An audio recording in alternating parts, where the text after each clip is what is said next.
3 days after I buried my husband, the landlord of the house Marcus had been renting called me with words that turned my blood cold.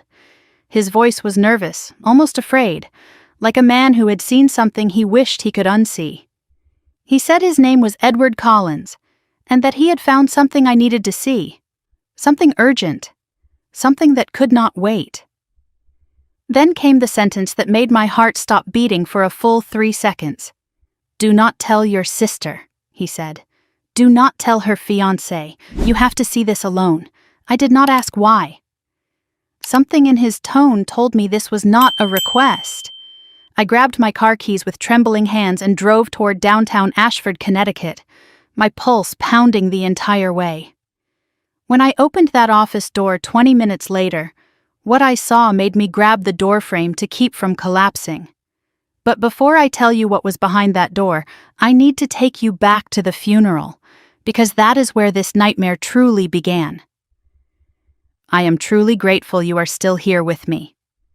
Before we continue, take a moment to leave a comment and tell me where you are watching from and what time it is where you are right now. It means more than you know, and I read every single one. Also, please note this story includes some fictional elements added for entertainment and educational purposes. Any resemblance to real names or settings is purely coincidental, but the message I am sharing with you is meaningful and worth hearing. The funeral was 3 days ago, but it felt like 3 years had passed since I stood at that graveside and watched them lower my husband into the frozen ground. Marcus McCall, 38 years old, killed in a car accident on Miller's Curve. That is what the police report said. Sharp curve, wet road, no signs of foul play. Case closed. A tragedy, nothing more. I was 36 years old and suddenly a widow. The word tasted like ash in my mouth every time I tried to say it. Widow. Such a small word for such an enormous emptiness.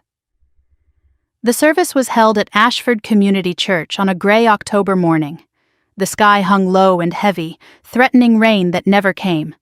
Leaves fell from the maples lining the cemetery path, drifting down like grief made visible. I stood at the graveside surrounded by people I barely recognized, listening to a pastor I had never met read words about eternal rest and God's mysterious plan. I wanted to scream at him that there was nothing mysterious about a man dying at 38. There was only cruelty and randomness, and the terrible silence of a house that would never hear his voice again. But something else nagged at me that day, something I could not name. My sister Jenna and her fiancé Tyler arrived 15 minutes after the service started.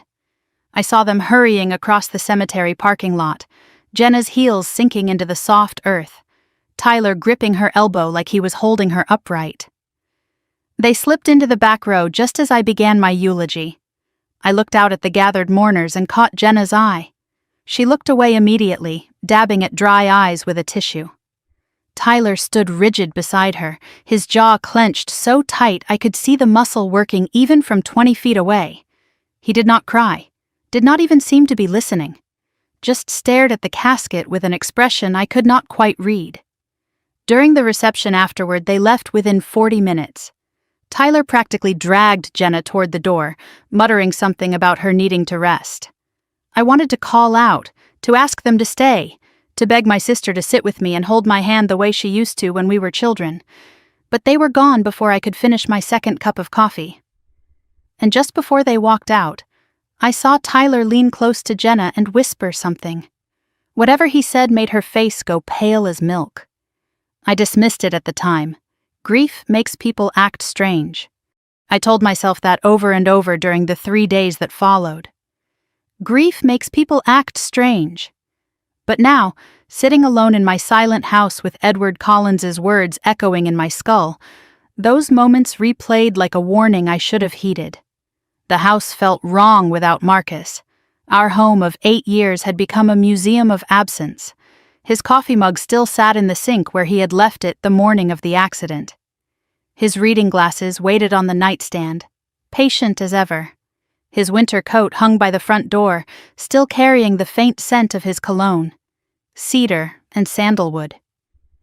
Every time I walked past it, my chest seized up like a fist had closed around my heart.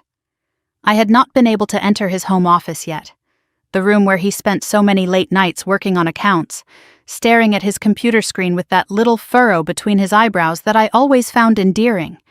Our marriage was not perfect. No marriage is. But it was good. I thought it was good. Yet, in those final weeks, Marcus had been distracted, working late more often than usual, taking phone calls in the other room and speaking in low tones I could not quite hear.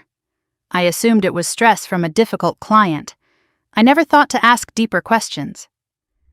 3 days ago, while sorting through his personal effects returned from the accident scene, I found something in his wallet that gave me pause. A business card, slightly crumpled, wedged behind his driver's license. Edward Collins, Property Management, Collins Building, with a downtown Ashford address I did not recognize. Marcus had never mentioned renting another property. We shared everything, or so I believed. Why would he have a landlord I had never heard of? I meant to ask someone about it. But grief swallowed me whole, and the card sat on my kitchen counter like an unanswered question. Until this morning, when that same Edward Collins called me with a voice full of fear. Let me tell you about that phone call because the details matter. The phone rang at 9:17 in the morning. I almost let it go to voicemail. I was not ready to hear another neighbor tell me how sorry they were, how Marcus was in a better place now, as if anyone knew where that better place was supposed to be. But old habits die hard, so I picked up. "Mrs. McCall," the voice said. It was familiar but formal. "My name is Edward Collins. I'm the landlord of a property your husband was renting. I am sorry to bother you during such a difficult time." I almost hung up. Another sympathy call, I thought. Another stranger offering condolences that would change nothing. But then Edward said something that made me grip the phone until my knuckles turned white. "Your husband left something with me," he said. "Something he told me you needed to see if anything ever happened to him." My blood ran cold. If anything happened to him. "What do you mean by that?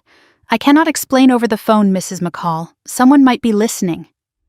His voice dropped to a whisper, and I could hear real fear in it.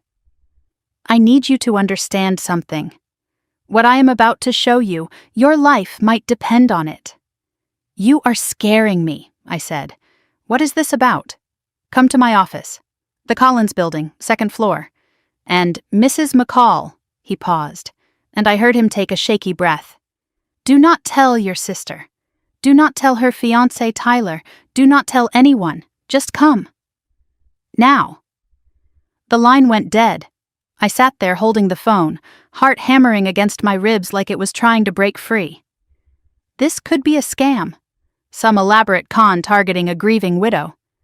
At 36, I was young enough to be a target, but old enough to know better. If someone wanted to hurt me, now would be the time, when I was alone and broken and barely holding myself together.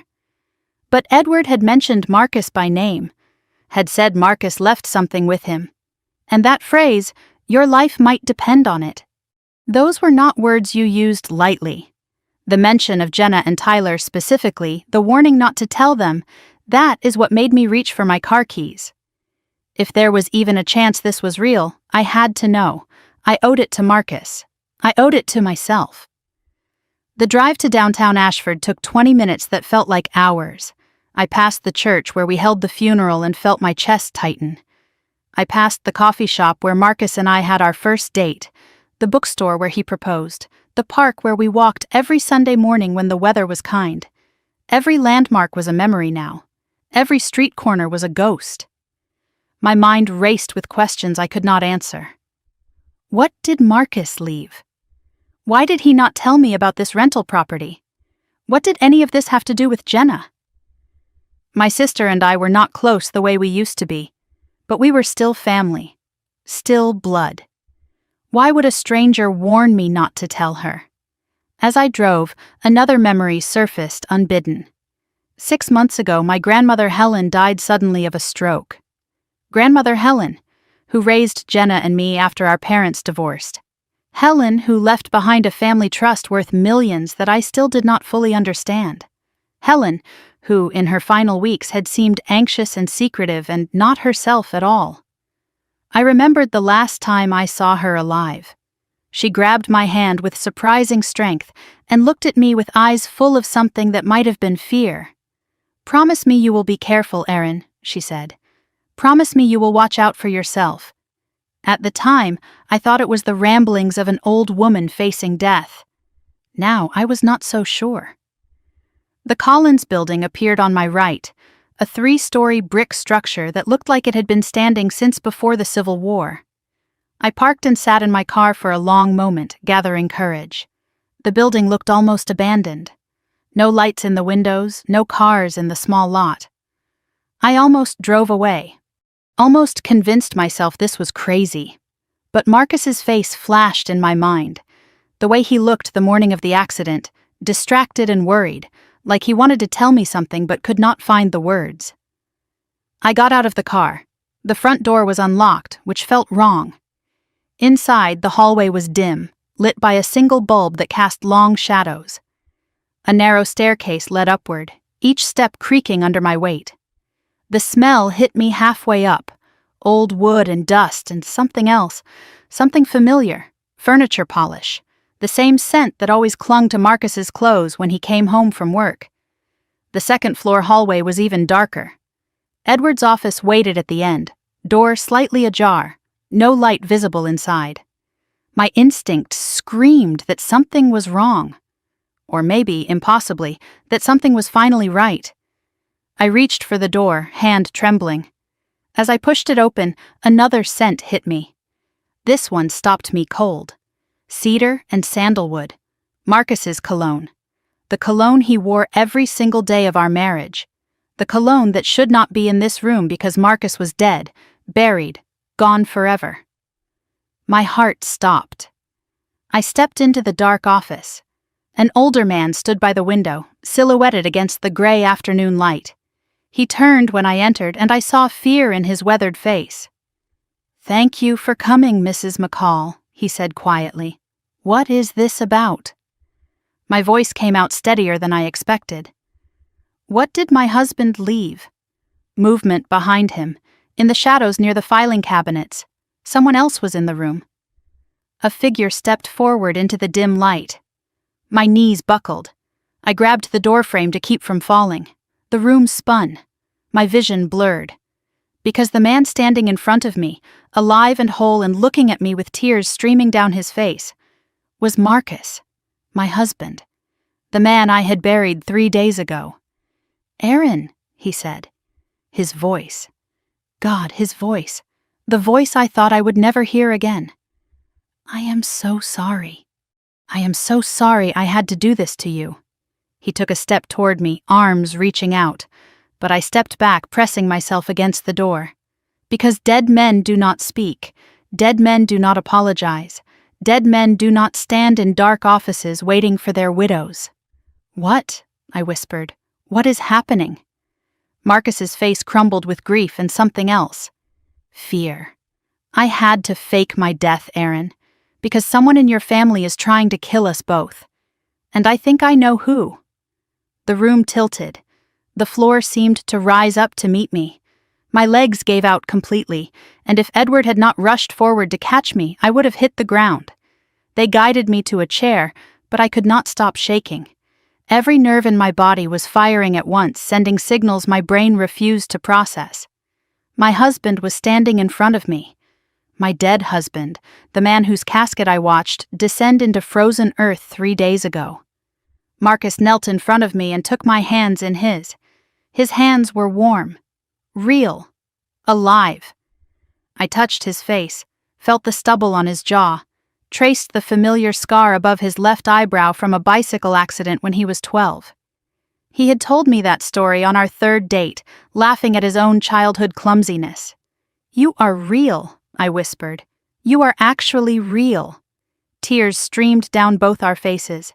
His shoulders shook with silent sobs, and for a moment we just sat there, 2 people drowning in an ocean of impossible emotion. I had mourned this man. I had picked out his casket, chosen the flowers for his funeral, written a eulogy that tore my heart into pieces. I had lain awake at night reaching for his side of the bed and finding only cold sheets, And now he was here, breathing, crying, holding my hands like he would never let go. But then, something shifted inside me. The shock began to crystallize into something harder, something with sharp edges. I pulled back from his touch. My grief transformed into rage so sudden and fierce it frightened me. "I buried you," I said. My voice cracked on the words. "I buried you, Marcus. I have not slept in 3 days. I have barely eaten. I thought my life was over." Before I knew what I was doing, my hand connected with his face. The slap echoed through the small office like a gunshot. Marcus did not flinch. He did not try to defend himself. He just knelt there and took it. "I deserved that," he said quietly. "You deserve worse. You deserve so much worse." But even as the words left my mouth, I was pulling him into my arms, holding him so tight I could feel his heartbeat against my chest. He was alive. Whatever else was true, whatever madness had led us to this moment, my husband was alive. We stayed like that for a long moment, neither of us willing to let go. But finally I pulled away, wiping my eyes with the back of my hand, trying to compose myself enough to think clearly. "Explain," I said. "Now. All of it." Marcus looked at Edward, who nodded gravely from his position by the window. Marcus took a deep breath, and I saw him steeling himself for what came next. "Everything I am about to tell you is going to sound insane," he said. "But I need you to listen. I need you to hear all of it before you react. I just found out my dead husband is alive. I think we are past the point of normal reactions."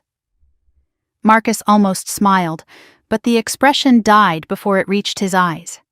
He sat back on his heels and looked up at me with a face full of sorrow. "It started 6 months ago," he said, "with your grandmother." I stiffened in my chair. "Grandma Helen? What does she have to do with this?" "Everything, Aaron. She has everything to do with this." Marcus paused, gathering his thoughts. When he spoke again, his voice was heavy with a truth he had been carrying alone for far too long. "Your grandmother did not die of a stroke." I felt the words hit me like a physical blow. "What are you talking about?" "The doctors said it was a stroke. They said her heart just gave out." "The doctors lied," Marcus said. Or at least one doctor did. The one who signed her death certificate. The room seemed to shrink around me. "Marcus, you are scaring me." He took my hands again, and this time I did not pull away. "Aaron, your grandmother was murdered." The word hung in the air like a gunshot.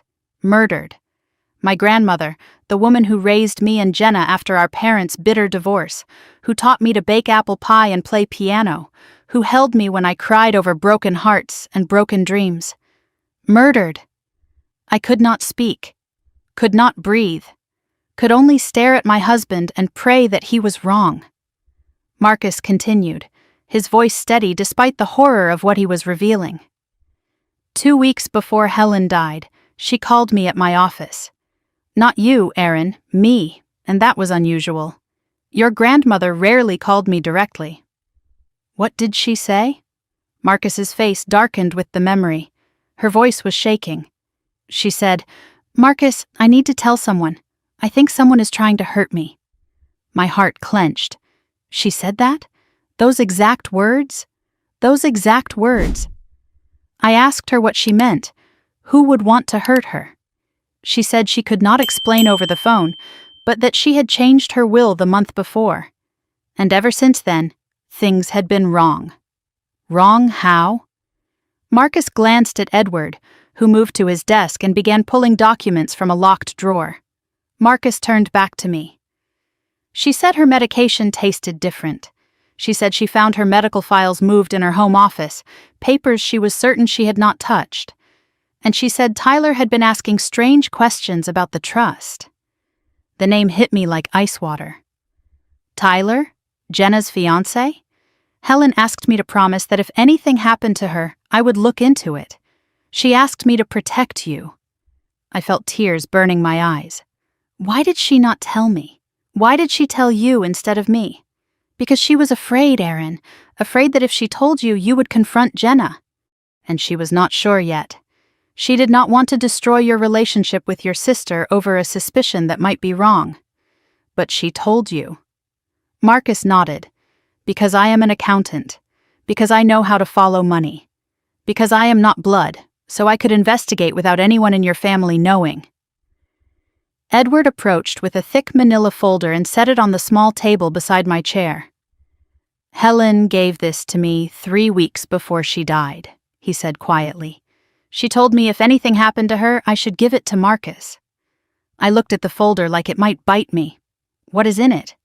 Marcus opened it and spread the contents across the table. Documents, photographs, bank statements, printouts of emails and phone records. The evidence of a crime I had never imagined. This is what your grandmother found, Marcus said. This is why she died. He walked me through it piece by piece. The Whitmore Family Trust, established by my great-grandfather Arthur in 1948, currently worth $4.2 million. Helen was the sole trustee, with full authority to manage distributions and change beneficiaries. For decades she had managed it conservatively, letting it grow, living simply despite her wealth. But 8 months ago, Helen noticed discrepancies in the quarterly statements. Small withdrawals from a secondary investment account. $2,000 here, $5,000 there. Amounts small enough to miss if you were not paying attention. But Helen always paid attention. Edward slid a worn leather ledger across the table. Your grandmother kept meticulous records, he said. She tracked every penny of that trust since 1973. I opened the ledger and saw Helen's elegant handwriting, her careful calculations, dates circled in red ink, question marks in the margins. At the bottom of one page she had written, "Someone is stealing from the family. Who?" The total missing was $53,000 over 18 months. Not enough to cripple a $4 million trust, but enough to notice if you were looking. And Helen was always looking. She traced the withdrawals, Marcus continued. They were made using her account credentials, but from a computer she did not own. She hired a private IT consultant to find the source. I knew what he was going to say before he said it. The trail led to Hartford Mutual Bank, Marcus said. The same bank where Tyler Brennan works as an investment associate. I closed my eyes, trying to make the pieces fit into some other picture, some configuration that did not make my sister's fiancé a thief. But the evidence was right there in front of me, documented in my grandmother's careful hand. Helen confronted him, Marcus said. 2 months before she died, she invited Jenna to lunch and laid out everything she had found. The withdrawals, the computer trail, all of it. And Jenna denied it, I said. She must have denied it. Marcus's expression hardened. She lied. She looked your grandmother in the eye and said she had no idea what Tyler was doing. But Helen did not believe her. Edward spoke up, his voice heavy with old grief. Helen told me that conversation broke her heart. She said Jenna did not even flinch, just lied to her like it was nothing. I felt something crack inside me. The foundation of everything I thought I knew about my family was crumbling. After that confrontation, Marcus continued, Helen changed her will. The original split was 50-50 between you and Jenna. But she changed it to 70% for you, 30% for Jenna. She also added a clause that if either beneficiary was convicted of a crime against the trust or against Helen herself, they would be completely disinherited. I understood immediately. She was protecting herself, protecting me. She hoped it would be enough, Marcus said. She thought that if Jenna and Tyler knew they would get less, they might just accept it and move on. But they did not accept it. No. Marcus's voice went cold. When Tyler found out about the new will through his contacts at the bank, everything changed. Suddenly, Helen was not just an inconvenience, she was a threat. If she died while the new will was in effect, Jenna and Tyler would lose over $1 million. But if something happened to Helen before the will was finalized with the court... The will was filed 2 weeks before she died, I said, the timeline clicking into place. They had a 2-week window, and they used it. Marcus pulled out another set of documents, medical records, prescription histories. A photograph of an older man in a white coat, silver-haired and distinguished. Your grandmother had a heart condition, Marcus explained. Managed for years by Dr. Raymond Voss, her cardiologist for over a decade. But 6 weeks before Helen died, Dr. Voss suddenly retired and moved to Florida. A new doctor took over her care. Dr. Nathan Mercer. I stared at the photograph.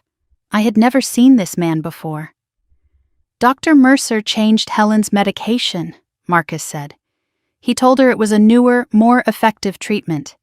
What he did not tell her was that the new medication would interact badly with her existing heart condition. It caused arrhythmias that mimicked stroke symptoms. You are saying a doctor murdered my grandmother. I am saying a doctor prescribed medication he knew would kill her. And that doctor played golf with Tyler Brennan every Saturday for 2 years. Edward added quietly, I pulled Dr. Mercer's financial records. He received a $200,000 consulting fee from an offshore account 3 days after Helen's death certificate was signed. I thought I might be sick. The room was spinning again, but this time it was not from shock. It was from rage. Pure, burning rage. They killed her for money, I said. They killed her for a trust fund. Marcus nodded slowly. And when I started asking questions, when I got too close to the truth, they tried to kill me too. He reached into the folder one more time and pulled out a single sheet of paper, a printout of a text message exchange. Edward recovered these from Helen's phone before it disappeared, Marcus said. They are between Jenna and Tyler, dated 1 week before Helen's death. I took the paper with trembling hands and read the words that would destroy everything I thought I knew about my sister. Tyler, the new meds are working. Doctor says it won't be long now. Jenna, good. I can't keep pretending everything is fine. She looks at me like she knows. Tyler, she suspects but she can't prove anything. Just keep visiting her. Act normal. It'll be over soon. Jenna, what about Aaron? Tyler, don't worry about Aaron. Once the old woman is gone and you can test the will, we'll have everything. Your sister won't know what hit her. Jenna, I love you. Tyler, I love you too. 1 more week, baby. 1 more week and we're rich. I read the texts 3 times, 4 times. My hands were shaking so badly the paper rattled. No, I whispered. No, this is not. Jenna would never. Marcus's voice was gentle but firm. I am sorry, Aaron. Your sister knew. She knew what Tyler was planning and she helped him do it. I looked up at my husband, tears streaming down my face. She killed our grandmother. My own sister helped murder the woman who raised us. Marcus nodded slowly. And when I started asking questions, when I got too close to the truth, they tried to kill me too. That is why I had to fake my death, Aaron, because they were coming for me. And once they realized I knew, they would come for you next. The texts blurred in my vision, but the words were seared into my brain. My sister, my baby sister. The girl I taught to ride a bike, who I held when she cried about boys, who I stood beside at our grandmother's funeral while she wept crocodile tears. She was a murderer. And according to my not-so-dead husband, I was next on her list. I read those text messages until the words stopped making sense, until they became just shapes on paper that could not possibly mean what they said. My sister, my baby sister. The girl who used to crawl into my bed during thunderstorms. The woman I stood beside at our grandmother's funeral, holding her hand while she sobbed. She had known. She had helped plan it. She had watched our grandmother die and then cried crocodile tears at her grave. This cannot be real, I said, my voice hollow. Someone must have faked these messages. Someone is trying to frame Jenna. Marcus shook his head gently. Edward recovered them directly from Helen's phone before it disappeared. The phone company confirmed the numbers matched Jenna and Tyler's devices. The timestamps are verified. It is real, Aaron. My legs would not hold me. I sank back into the chair, my entire body going numb. Physical symptoms of shock rolled through me in waves. My hands felt like they belonged to someone else. A high-pitched ringing filled my ears. My vision narrowed until Marcus's face was the only thing I could see clearly. I thought of Jenna as a child, 6 years old with messy pigtails and a gap-toothed smile, holding my hand on her first day of kindergarten because she was too scared to walk in alone. I thought of her at 12, crying in my bedroom after a boy at school made fun of her braces, and me telling her that someday she would be beautiful and that boy would regret ever being mean to her.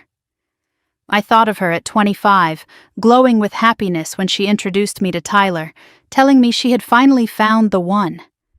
How did that little girl become a monster? "She was at the funeral," I whispered. She cried.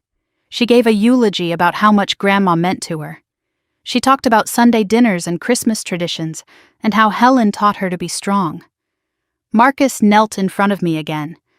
"She has been playing a role for months, Aaron, maybe years." I looked up sharply. "Years?" Marcus glanced at Edward, who nodded slowly. "There is more you need to know about the trust," Edward said. "About why this happened, about what your grandmother discovered before the theft even began. Then tell me." My voice came out harder than I intended. "Tell me everything. I need to understand how my sister became a killer." Edward moved to his desk and pulled out a thick binder marked Whitmore Family Trust in faded gold lettering. He carried it to the table and opened it carefully, revealing decades of documents, photographs, and financial statements. "Your great-grandfather, Arthur Whitmore, built a small manufacturing empire in Connecticut in the 1940s, Edward began. When he died in 1978, he left everything in a trust for his descendants. Your grandmother Helen became the sole trustee in 1992 after her mother passed. I knew some of this." Helen had mentioned the trust occasionally, usually when explaining why she lived so simply despite owning a large house and never seeming to worry about money. "The current value of the Whitmore Family Trust is $4.2 million, Marcus said. "It generates roughly $200,000 annually in interest and dividends alone. Whoever controls it controls a small fortune. $4 million. I knew Grandma was comfortable, but I never imagined it was that much. Edward smiled sadly. "Your grandmother lived simply by choice, not necessity. She believed wealth should be a safety net, not a lifestyle. She used to say that money was like water. Hold it too tightly and it slips through your fingers. Let it flow, and it nourishes everything it touches." That sounded exactly like Helen. I could almost hear her voice saying those words. "The trust generates income," Marcus continued, "but the principal has been growing for decades through careful investment. It is a significant inheritance. Significant enough to kill for, apparently. That is why Tyler targeted Jenna," I said, the realization crystallizing. "He did not fall in love with her. He researched her." Marcus nodded grimly. "Tyler Brennan did not meet your sister by accident at that charity gala 3 years ago. He knew exactly who she was, who her family was, and what she stood to inherit. He positioned himself to access that money. Your sister was not his girlfriend. She was his mark." The word made me flinch. Mark, like a target, like prey. Edward pulled out a stack of bank statements and spread them across the table. "Your grandmother first noticed the discrepancies 8 months ago. She was reviewing quarterly statements, something she did religiously. Helen never trusted anyone else to manage her money. She checked every number herself. I remembered that about her. Every Christmas, while Jenna and I played with our presents, Helen would be at her desk with a calculator and a stack of receipts, balancing her accounts down to the penny. She found small withdrawals from a secondary investment account linked to the trust," Marcus explained. $2,000 here, $5,000 there. Amount small enough to miss if you were not paying attention. But your grandmother always paid attention." Edward slid a worn leather ledger across the table. I recognized it immediately. Helen's personal financial journal, the one she kept in her desk drawer and updated every Sunday after church. I opened it with trembling hands. Helen's elegant handwriting filled the pages, neat columns of numbers and dates stretching back years. But near the end, the entries changed. Red ink circles around certain dates. Question marks in the margins. Calculations redone multiple times with different results. At the bottom of one page, in handwriting that shook slightly, Helen had written, "Someone is stealing from the family." Who? $53,000 over 18 months, Marcus said. Not enough to cripple the trust, but enough to notice. And once Helen started looking, she found the trail. She traced the withdrawals to computers at Hartford Mutual Bank, Edward continued. The same bank where Tyler Brennan works. I closed my eyes, trying to imagine my grandmother sitting at her desk, piecing together this betrayal. She must have felt so alone, so afraid. And she had not told me because she did not want to destroy my relationship with Jenna over a suspicion. As Marcus talked, my mind drifted to another time, a better time. The summers I spent at Grandmother Helen's house in Ashford, when the world was simple and family meant safety. I was 12 years old, spending July at Helen's colonial house on Maple Street. I could still smell the lavender that grew wild in her garden, still taste the chocolate chip cookies fresh from her oven. Helen taught me to play piano that summer, sitting beside me on the bench, her patient fingers guiding mine over the keys. She taught me to bake her famous apple pie, to balance a checkbook, to write thank you notes on proper stationery. A woman should always know where her money is, she used to say. Never let anyone else control your finances. Independence is the greatest gift you can give yourself. I loved those summers. They were an escape from my parents' bitter divorce, from the constant fighting, from feeling caught in the middle of two people who had once loved each other and now could barely be in the same room. But Jenna hated those summers. She was 4 years younger than me, always feeling left out, always competing for Helen's attention. I remembered her throwing tantrums when Helen praised my piano playing. I remembered her sulking in corners when I got to help with the grown-up cooking while she was sent outside to play. Helen tried to include both of us equally. I know she did, but Jenna never believed it. One summer I must have been 15, I overheard her crying to our mother on the phone. "Grandma loves Erin more. She always has. It is not fair. I work so hard to make her proud, and she still looks at Erin like she hung the moon."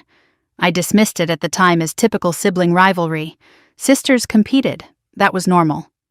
But sitting here now, with evidence of murder spread across the table in front of me, I wondered how long that jealousy had been festering.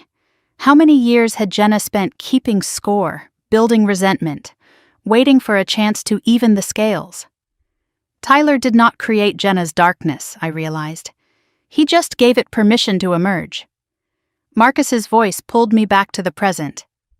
"Erin, are you with me?" I blinked, realizing I had been silent for a long moment.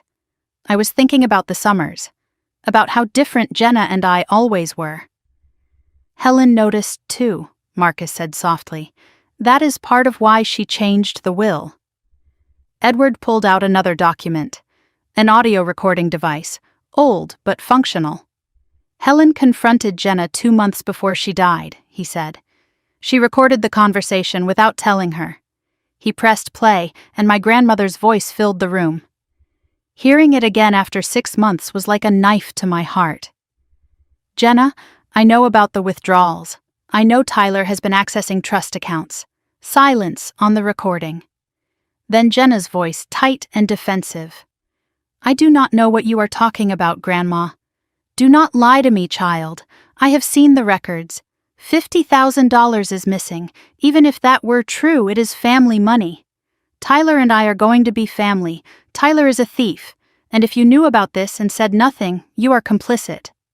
More silence. Then Jenna's voice changed, became harder, sharper. A voice I barely recognized. "You always favored Erin. This is just an excuse to cut me out. This has nothing to do with favoritism. This is about integrity, about trust." "Trust? You want to talk about trust? You are the one who controls everything. You decide who gets what, who is worthy, who is not. That is not family, Grandma. That is tyranny." Helen's voice broke slightly on the recording. "I am giving you a chance to make this right, Jenna. Leave Tyler, return the money. We can move past this." And then Jenna's final words. cold as ice. I am not leaving Tyler, and I am not returning anything. Do whatever you want with your precious trust. See if I care. The recording ended. Tears were streaming down my face. That was not my sister's voice. That was a stranger wearing Jenna's face. But deep down, I recognized something in it. The petulance, the resentment, the chip on her shoulder that had always been there, just hidden beneath smiles and I love yous. After that confrontation, Helen acted fast, Marcus said. She met with her attorney and revised her will. 70% to you, 30% to Jenna. She also added a clause that if either of you was convicted of a crime against the trust or against Helen herself, you would be fully disinherited. She knew, I whispered. She knew she was in danger.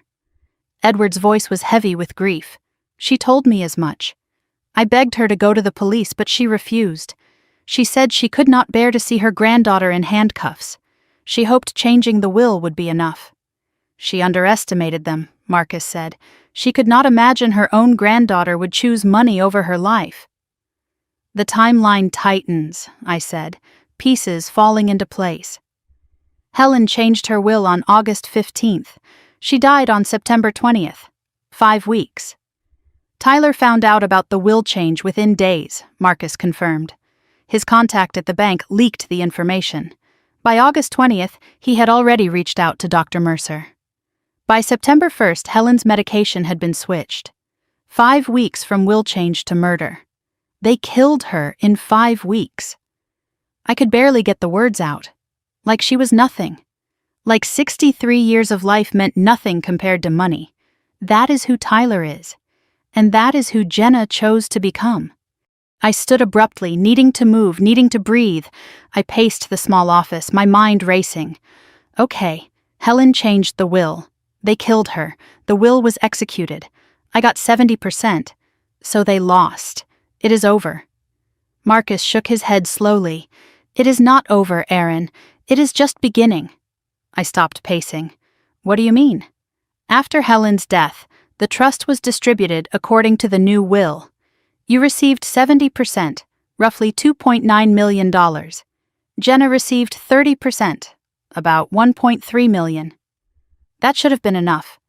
$1.3 million is more money than most people see in a lifetime, but Jenna and Tyler are not most people, and they want it all. Marcus's jaw tightened. 2 weeks after Helen's funeral, I overheard Tyler on the phone. I was at their house helping Jenna with some paperwork. Tyler did not know I was in the next room. What did he say? His voice dropped. He said, "The old woman was phase 1. Now we need to work on the sister." Once Aaron is out of the picture, Jenna inherits everything as next of kin. The words hit me like a physical blow. Out of the picture. He meant kill me. You are worth $2.9 million dead, Marcus said. And once I started asking questions about Helen's death, I became a liability too. The car accident, I whispered. It was not an accident. 3 weeks ago, I was driving home late from work. A black SUV ran me off the road on Miller's Curve. I only survived because I saw them coming and braked early. That is when I knew I had to disappear. They thought they killed me. And as long as they believe that, I can help you take them down. I sank back into my chair, the weight of everything crushing down on me. My sister was planning to kill me. My sister, who brought me casseroles after Marcus's funeral and held me while I cried, was calculating how to make my death look like an accident. So I am next, I said. They are going to try to kill me. Marcus took my hands. Not if we stop them first. But Aaron, there is something else you need to know. What else could there possibly be? You cannot go home tonight. Tyler has been watching your house for days. And this morning, before Edward called you, his voice caught, Marcus struggled to continue. This morning, Jenna asked your neighbor when you usually leave for work, Edward added grimly. They are already planning their next move. Marcus squeezed my hands. Which means we need to plan ours. My sister was tracking my schedule. My sister, who brought me casseroles and held me while I cried, was calculating the best time to have me killed. And somewhere in my grief-fogged brain, A cold, hard voice whispered something I never thought I would think about my own flesh and blood. Then we will just have to strike first. The question burned in my throat, demanding to be asked, even though part of me was not sure I wanted the answer. I stared at Marcus, my mind racing with everything I had just learned. The trust fund, the murder, the text messages. Tyler's plan to kill me. But one thing still did not make sense. One piece of this nightmare puzzle refused to fit. How? I finally asked. How did you fake your own death? I saw your body, Marcus. I identified you at the morgue. Marcus and Edward exchanged a look. The kind of look that said, this is where it gets complicated. You did not see my body, Aaron. Marcus's voice was gentle but firm. You saw what we wanted you to see. That is impossible. I touched your hand. It was cold. It was you. It was a body, but it was not mine. I felt the room spin again. Whose body was it? Edward stepped forward. A John Doe from the county morgue. Homeless man, no family, died of exposure 3 days before Marcus's accident. Similar height, similar build. No one to claim him. No one to miss him. My stomach turned. You used a dead homeless man to fake my husband's death? Marcus reached for my hands. I know how it sounds. But Aaron, it was the only way. And I could not tell you. If you knew, if your grief was not real, Tyler would have seen through it instantly. He was watching you. He is still watching you. Your authentic devastation was the only thing that kept you alive. The betrayal stung. Not just that Marcus had deceived me, but that he was right. My grief had been real. My tears had been real. And that authentic devastation, that bone-deep sorrow that had nearly destroyed me, had been my only protection. Marcus continued, his voice heavy with memories he clearly wished he could forget. It started with small things.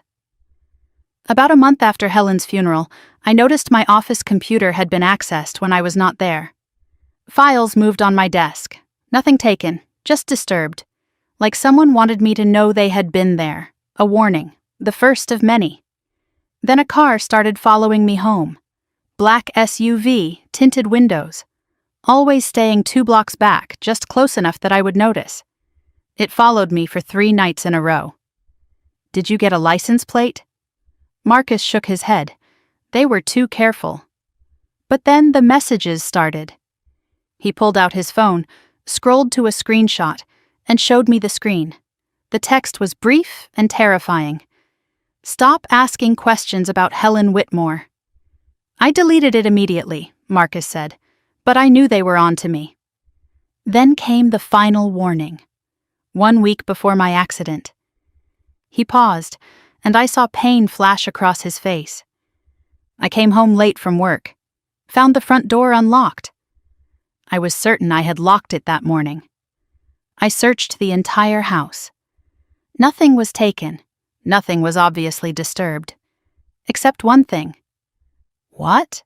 A photograph of you. It had been on the living room mantel, the one from our anniversary trip to Vermont. I found it on the kitchen counter, and underneath it, a note. His voice dropped to barely a whisper. The note said, "She is next if you do not stop." I felt ice spread through my veins. They threatened me to get to you. That is when I understood. They were not just going to kill me. They were going to make me watch them destroy you first, use you as leverage to keep me silent, and then eliminate us both once they had what they wanted. So you decided to disappear. I could not go to the police. Tyler has connections everywhere. His uncle is a city councilman with friends in the department. I could not warn you because you would have confronted Jenna, and then they would have killed you both. I needed to vanish completely, in a way that would make Tyler believe he had won. Marcus knew he could not fake his death alone. He needed help from people Tyler did not know about, people completely outside his surveillance network. The first person I contacted was Edward, Marcus said, nodding toward the older man. Helen had trusted him with everything, her backup phone, her evidence, her suspicions. I knew I could trust him, too. Edward's voice was rough with emotion. Helen was like a sister to me. We served on the town council together back in the 80s. When she died, I knew something was wrong. I just could not prove it. When Marcus came to me with his plan, I agreed immediately. Edward provided the safe house, Marcus continued. His family owns a cabin in Vermont, completely off the grid. No paper trail, no connection to me or to you. It is where I have been hiding for the past 3 weeks. But they needed someone else. Someone with medical expertise who could make a fake death look completely real. That is where Dr. Nathan Cole came in, Marcus said. Who? Edward answered. Nathan was Helen's personal physician for 20 years before he retired and moved to Maine. They stayed in touch. When Marcus told him what really happened to Helen, how her medication was switched, how Dr. Mercer betrayed his oath, Nathan was furious. He agreed to help immediately. Dr. Cole is a retired forensic pathologist, Marcus added. 32 years of experience. He knew exactly how to stage an accident scene that would fool everyone, and he had contacts at the county morgue who owed him favors. Most importantly, Tyler Brennan had no idea Dr. Cole existed. Marcus's voice grew quieter as he described what happened 3 weeks ago. The night the world thought he died. October 3rd, 11:47 at night. I was driving home on Route 9, approaching Miller's Curve, the most dangerous stretch of road in Ashford. Sharp turn, steep drop, no guardrail for a 100-foot section. 3 people had died there in the past decade. I knew Tyler's people would be watching. I had seen the black SUV in my rearview mirror when I left the office. They were not even trying to hide anymore. What they did not know was that Dr. Cole was waiting in the woods near the curve. He had the body from the county morgue already prepared, dressed in my clothes, wearing my watch, carrying my wallet. I drove toward the curve, watching the headlights in my mirror grow closer. The SUV was accelerating. This time they were not keeping their distance. This time they intended to finish what they had started. I had seconds to act. I jerked the wheel hard right, sending my car toward the section where the guardrail was missing. But instead of crashing through, I braked at the last possible moment, threw open the door, and rolled into the drainage ditch. Dr. Cole was there, pulling me into the darkness before I even stopped rolling. Behind us, my car, rigged with a delayed accelerator, continued forward. It smashed through the gap in the guardrail and plummeted into the ravine below. The SUV stopped. I watched through the brush as someone got out and walked to the edge. They looked down at the wreckage for a long moment. Then they got back in the car and drove away. They did not check further. Why would they? No one could survive that fall. And the body? Dr. Cole had already placed it in the driver's seat before I started driving that night. The fire that erupted when the car hit the bottom destroyed most identifying features. The dental records matched because Dr. Cole had accessed my file months earlier and made subtle alterations. By the time the police arrived, there was nothing left but a burned corpse and a grieving widow waiting to be notified. My hands were shaking, but I identified the body. They took me to the morgue. I said it was you. Marcus's face crumpled with guilt. You identified what was left after a car fire and a 50-foot fall. You saw a body bag. You saw a hand. The hand was real, just not mine. I felt sick. How did they manage that? Edward spoke carefully. Dr. Cole removed the deceased man's hand before the accident. He preserved it, made sure it matched Marcus's general appearance. In the dim light of the morgue, with you already expecting to see your husband. I saw what I expected to see, I whispered. I am so sorry, Aaron. Marcus's voice broke. I know what I put you through. I watched the morgue through the security camera. I saw you collapse. I saw you screaming. I almost broke cover right there. I almost ran in and told you everything. You watched me identify a stranger's body as my husband, and you did not stop it. The anger was back, mixing with relief, mixing with something I could not name. Every second was agony, Marcus said. But if I had revealed myself, Tyler would have known. The entire plan would have collapsed. And then we would both be dead for real. So instead, you let me bury a homeless man in your grave. You let me grieve for 3 days. You let me think my entire life was over. To save your life, to give us a chance to expose them, to get justice for Helen." Long silence. I stared at this man I had married, this man I had mourned, this man who had deceived me to protect me. Part of me wanted to hit him again. Part of me wanted to hold him and never let go. "I understand," I finally said. "I hate it, but I understand." Marcus squeezed my hands with relief. "There is one more person you need to know about, someone who can help us prove everything." "Who?" "Ruth Gonzalez," Edward said. "She was Helen's housekeeper for 15 years. I remembered Ruth. A small, quiet woman with kind eyes who had been devoted to my grandmother. She disappeared right after Helen's funeral. I assumed she had found another position. Ruth was at Helen's house the day before she died," Marcus explained. "She overheard a phone conversation between Helen and someone Helen called that Brennan boy, Tyler. Helen was shouting. Ruth said she had never heard your grandmother raise her voice in 15 years of working for her. She heard Helen say, 'I know what you did. I have proof. And if anything happens to me, it goes straight to the police.' The next day, Helen was dead. And Ruth? 3 days after Helen's funeral, Tyler showed up at Ruth's apartment. All smiles and sympathy. He asked if Helen had left her anything. Any documents, any keys, anything at all. Ruth lied. Said no. That night, someone tried to break into her apartment. Ruth packed a bag and disappeared. She has been hiding in a cabin in Maine ever since. Dr. Cole has been in contact with her. She has evidence that could change everything. What kind of evidence? Photographs of documents Helen showed her. A recording of that final phone call Tyler does not know exists. And Helen's original medication bottles, the ones from before Dr. Mercer switched them. I felt hope kindle in my chest for the first time since this nightmare began. Ruth's testimony and evidence could prove Helen was murdered.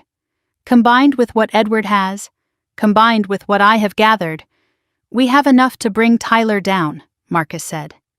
But then his expression darkened. Then why have you not gone to the police already? Because we do not have direct evidence against Jenna. Those text messages prove she knew, but a good lawyer could argue they were taken out of context. That she was a victim of Tyler's manipulation. That she did not understand what was really happening. Edward nodded. We need Jenna to confess. On record. Undeniably. Something no lawyer can explain away. I began to understand. And you need me to get that confession. Marcus took my hands again. I know I am asking too much. After everything you have been through, after everything I put you through, I have no right to ask anything. But you are going to ask anyway. We need you to go back, to your house, to your life. We need you to be the grieving widow who is falling apart. Edward continued. Tyler and Jenna will come to you. They will offer to help with finances, with paperwork, with the estate. They will try to get you to sign a power of attorney. And when they do, Marcus said, when they think you are vulnerable and broken and alone. I finished his sentence. I will be recording everything. Silence fell over the room. The weight of what they were asking pressed down on me. Go back into the lion's den. Smile at the people who murdered my grandmother. Let them think they had won while secretly gathering evidence to destroy them. What if they try to kill me before I get enough evidence? You will not be alone, Marcus said firmly. I will be watching. Edward will be watching. And I have one more ally. Someone inside law enforcement who believes us. Who? Detective Laura Chen, Hartford Police Department. She investigated Helen's death originally. She was told to close the case. Natural causes, nothing suspicious. But she never believed it. A detective? Why did she not pursue it? Because her captain told her to drop it. The same captain who plays poker every week with a city councilman who happens to be Tyler Brennan's uncle. My stomach dropped. Tyler's corruption goes that high? We are not just fighting a killer, Aaron. We are fighting a network, but Chen is on our side. She has been building her own file, off the record. When we have enough evidence, she will take it to the state attorney general, bypass the local corruption entirely. I stood and walked to the window, looking out at the gray Ashford sky. Somewhere out there, my sister was planning my murder. Somewhere out there, a network of corrupt officials was protecting the man who killed my grandmother. I thought of Helen, of Ruth hiding in fear, of Marcus watching me grieve from the shadows. I thought of Jenna's voice on that recording, cold and cruel and utterly unrecognizable. When I turned back to Marcus and Edward, my eyes were dry. My voice was steady. Tell me exactly what I need to do. First thing tomorrow, you go home. You play the grieving widow.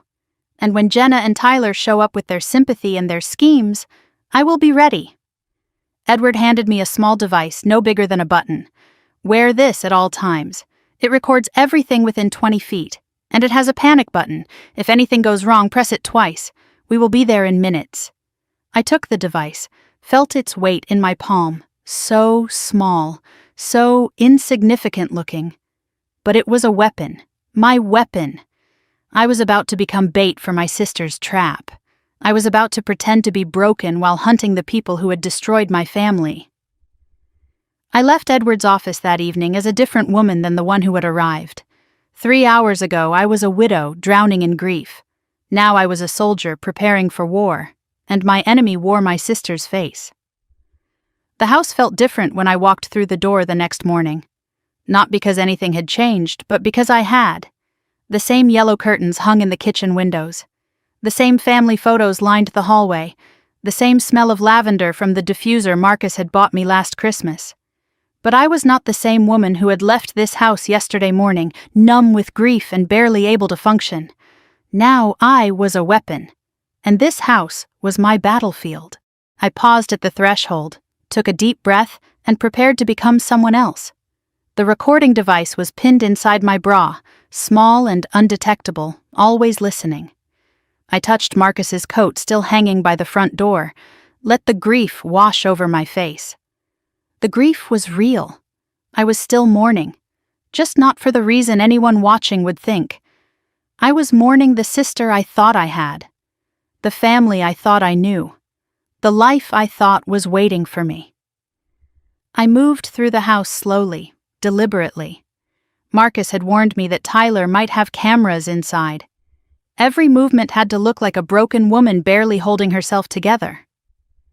I picked up Marcus's coffee mug from the sink, the one I had not been able to wash since the accident. I held it to my chest and let tears fall. The tears were real, too. I did not have to fake those. As I set down the mug, my eyes caught something that made my blood run cold. A small black object wedged behind the fruit bowl on the kitchen counter. It was no bigger than a button, but I recognized it immediately. A listening device. My heart rate spiked, but I kept my face neutral. I pretended not to notice. I continued my performance of grief, making coffee I did not want, sitting at the kitchen table and staring at nothing. All while knowing that somewhere Tyler Brennan was listening to every sound I made. He was not just planning to kill me. He was already inside my home. 2 hours later, the doorbell rang. I opened it to find Jenna and Tyler standing on my porch, picture perfect in their concern. Jenna held a casserole dish covered in tin foil. Tyler carried grocery bags bulging with food I would never eat. They looked like the ideal supportive family, rushing to help their grieving relative. "Oh, Aaron," Jenna's voice dripped with sympathy. "We have been so worried about you." She pulled me into a hug before I could react. Her arms wrapped around me, familiar and strange at the same time. These were the same arms that had comforted me after our parents' divorce. The same arms that had held me when my first boyfriend broke my heart. The same arms that had helped orchestrate our grandmother's murder. I forced myself not to stiffen, not to pull away. I let her hold me and patted her back like a grateful sister should. "Thank you for coming," I said, my voice carefully weak. "I do not know what I would do without you." Tyler stepped inside without being invited, already scanning the room with eyes that missed nothing. He set the grocery bags on the counter, right next to the listening device he had planted, and turned to me with a smile that never reached his eyes. "You should not be alone right now," he said. "Family needs to stick together." I watched him through lowered lashes as Jenna bustled around my kitchen, putting away groceries and making sympathetic noises. Tyler's eyes landed on Marcus's desk in the corner of the living room, the desk where Marcus had kept his files, the desk where evidence of his investigation might still be hidden. Tyler lingered there a moment too long before catching himself. "Is there anything we can help with?" he asked smoothly. "Paperwork? Bills?" I know how overwhelming all of this can be after a loss. I have not been able to touch anything yet. I let my voice tremble. It is all still his. "Of course." Tyler's smile widened slightly. "When you are ready, I am happy to help sort through the financial stuff. That is my specialty, after all." I wanted to scream at him. I wanted to tell him I knew exactly what his specialty was: fraud, theft, murder. But I smiled weakly and said nothing. Jenna settled me on the couch like I was an invalid and brought me tea I had not asked for. She sat beside me, took my hand, and stroked it gently with her thumb. The gesture was so familiar, so sisterly, that for a moment I almost forgot what she was. "Have you eaten anything?" she asked. "You look so thin, Aaron." "You have to take care of yourself." "I have not had much appetite." "I know this is hard to think about, but have you talked to Marcus's life insurance company yet?" There it was, the first probe. I kept my face carefully blank. "Insurance?" "I have not thought about any of that." "It is important, sweetie. You need to know where you stand financially. Marcus would want you taken care of." Tyler spoke up from across the room, where he was pretending to examine a bookshelf while actually studying the papers on Marcus's desk. Most policies have a time frame for filing claims. You do not want to miss any deadlines. "I do not even know if he had life insurance," I said, letting confusion color my voice. "He handled all of that." Jenna and Tyler exchanged a quick glance, so fast I almost missed it. A silent communication between co-conspirators. "What about his will?" Jenna pressed. "Did Marcus have a will?" I shook my head, letting my shoulders slump. "I do not know. I do not know anything. He took care of everything and now he is gone and I do not know what to do." I buried my face in my hands, let my shoulders shake with sobs. Jenna pulled me close and made soothing sounds. "Shh, it is okay. That is why we are here. We will help you figure everything out." They were not asking out of concern. They were fishing for information. How much did I know? How much had Marcus known? And most importantly, how easy would I be to manipulate? An hour passed. Tyler excused himself to use the bathroom. He was gone for 12 minutes. I counted every second. When he returned, his expression was carefully neutral, but I noticed tension in his shoulders that had not been there before. He had been searching, looking for something, or making sure something was not there. I excused myself, saying I needed to splash water on my face. In the bathroom, I locked the door and checked the medicine cabinet. Everything had been moved. My medications were in different positions than I had left them. My blood pressure pills, my antihistamines, my multivitamins. Every bottle had been turned so the labels faced outward. Someone had read every single one. My blood ran cold as I remembered what Marcus told me. This was exactly how Helen's murder started. A new doctor, changed medications, a natural death that no one would question. Were they already planning the same thing for me? For a moment, genuine terror gripped me. I was alone in a house with two people who had killed before and would kill again. But then I touched the recording device through my shirt and felt its reassuring presence against my heart. I was not alone. Marcus was listening. Edward was nearby. Detective Chen knew the plan. I looked at myself in the mirror, saw the fear in my eyes, and forced it down. When I walked back into the living room, my face showed only exhaustion and grief. Tyler was now sitting at Marcus's desk, papers spread in front of him. "Sorry," he said without a trace of apology. "I noticed some things were falling. Did not want you to lose anything important." "Thank you," I said. That is very thoughtful." The words tasted like poison, but I said them with a grateful smile. Jenna and Tyler left around 3 in the afternoon, promising to return tomorrow. "Call us if you need anything," Jenna said at the door, "anything at all." The moment their car disappeared down the street, I exhaled for what felt like the first time in hours. But I did not have long to decompress. 30 minutes later, another knock at the door made me jump. It was Claire Mitchell, my colleague from Lincoln Elementary, where I taught 3rd grade. Claire was 52, divorced, and sharp-eyed. She had a way of noticing things other people missed. We had been friends for 8 years, ever since she helped me survive my first year of teaching. "I brought soup," she said, holding up a container, "and I need to talk to you about something." I let her in, grateful for a friendly face. But something in her expression made me nervous. She glanced around the living room before speaking, almost like she was checking to make sure we were alone. "Erin, I know this might sound crazy and maybe I should not say anything, but I saw something strange." "What is it?" "The day Marcus died. The morning of his accident. I saw Tyler Brennan at First National Bank downtown." My heart skipped. "Tyler? Are you sure?" "Positive. I was there to deposit a check. He was in the private office area talking to someone. He looked agitated. Kept checking his phone." "That is not unusual," I said carefully. "He works in banking."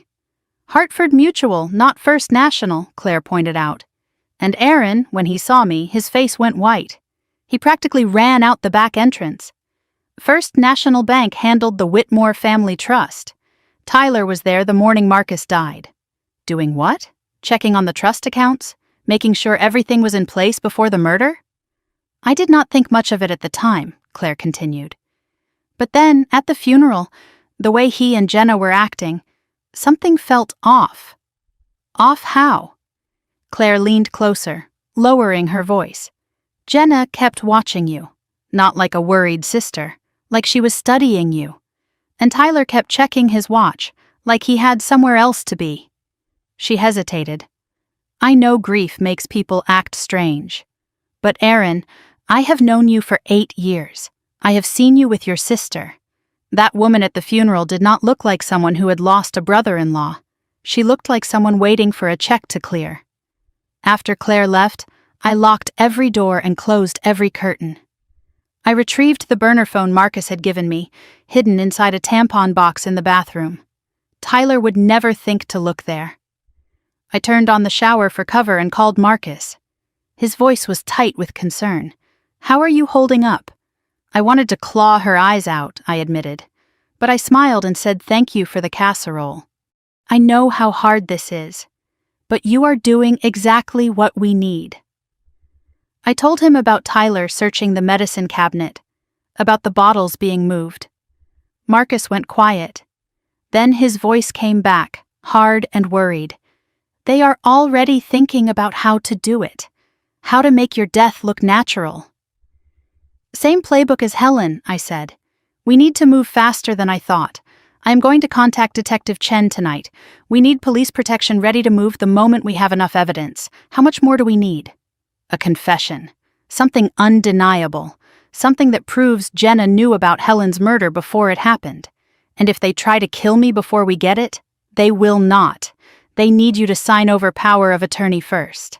They need legal access to the trust before you die, or everything goes to probate and they get nothing. So I am safe as long as I do not sign anything. Safe is a strong word. But yes, do not sign anything. Stall. Play confused. Play overwhelmed. Make them work for it. Evening fell. I sat in the dark living room, pretending to watch television while my mind raced through everything I had learned. I was about to go to bed when headlights swept across the window. A car pulled into my driveway. Jenna's silver Audi. I moved to the window, staying hidden behind the curtain. Jenna and Tyler were in the car, not getting out. Just sitting there, talking. I remembered the listening device in my kitchen. If Tyler had planted bugs inside my house, maybe I could get close enough to hear them outside. I slipped out the back door and circled through the darkness. The October night was cold, my breath misting in the air. I crouched behind the hedges beside the driveway, just feet from Jenna's car. The windows were cracked open. They were smoking. Jenna always smoked when she was stressed. Tyler's voice drifted through the night air, impatient and sharp. She is perfect, completely falling apart. She does not suspect a thing. Are you sure? Jenna sounded uncertain. She seemed different. Something in her eyes. That is grief, babe. Trust me. She is broken. What about the documents? Did you find anything on Marcus's desk? Nothing useful. Either he did not keep files at home or someone cleaned them out. The landlord? That Collins guy? I am having him watched. So far, nothing suspicious. A pause. Then Jenna's voice again, harder now. How long until she signs? I will bring the papers next week. Tell her it is just to help manage her accounts during this difficult time. Standard stuff. And after she signs? Tyler's voice dropped, but I heard every word. Give it a month. Let things settle. Then we handle it the same way we handled the old woman. Quick, clean, natural causes. Jenna laughed, a cold, sharp sound that cut through the night like a blade. Poor Erin. She always was the trusting one. That is why this works.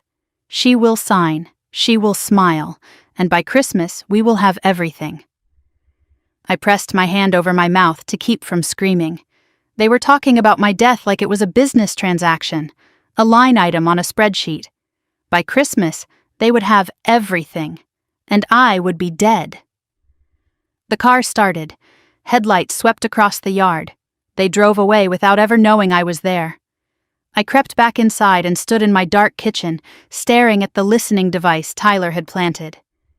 They thought they were watching me. They thought I was weak and broken and alone. They had no idea that every word they had just spoken was burned into my memory.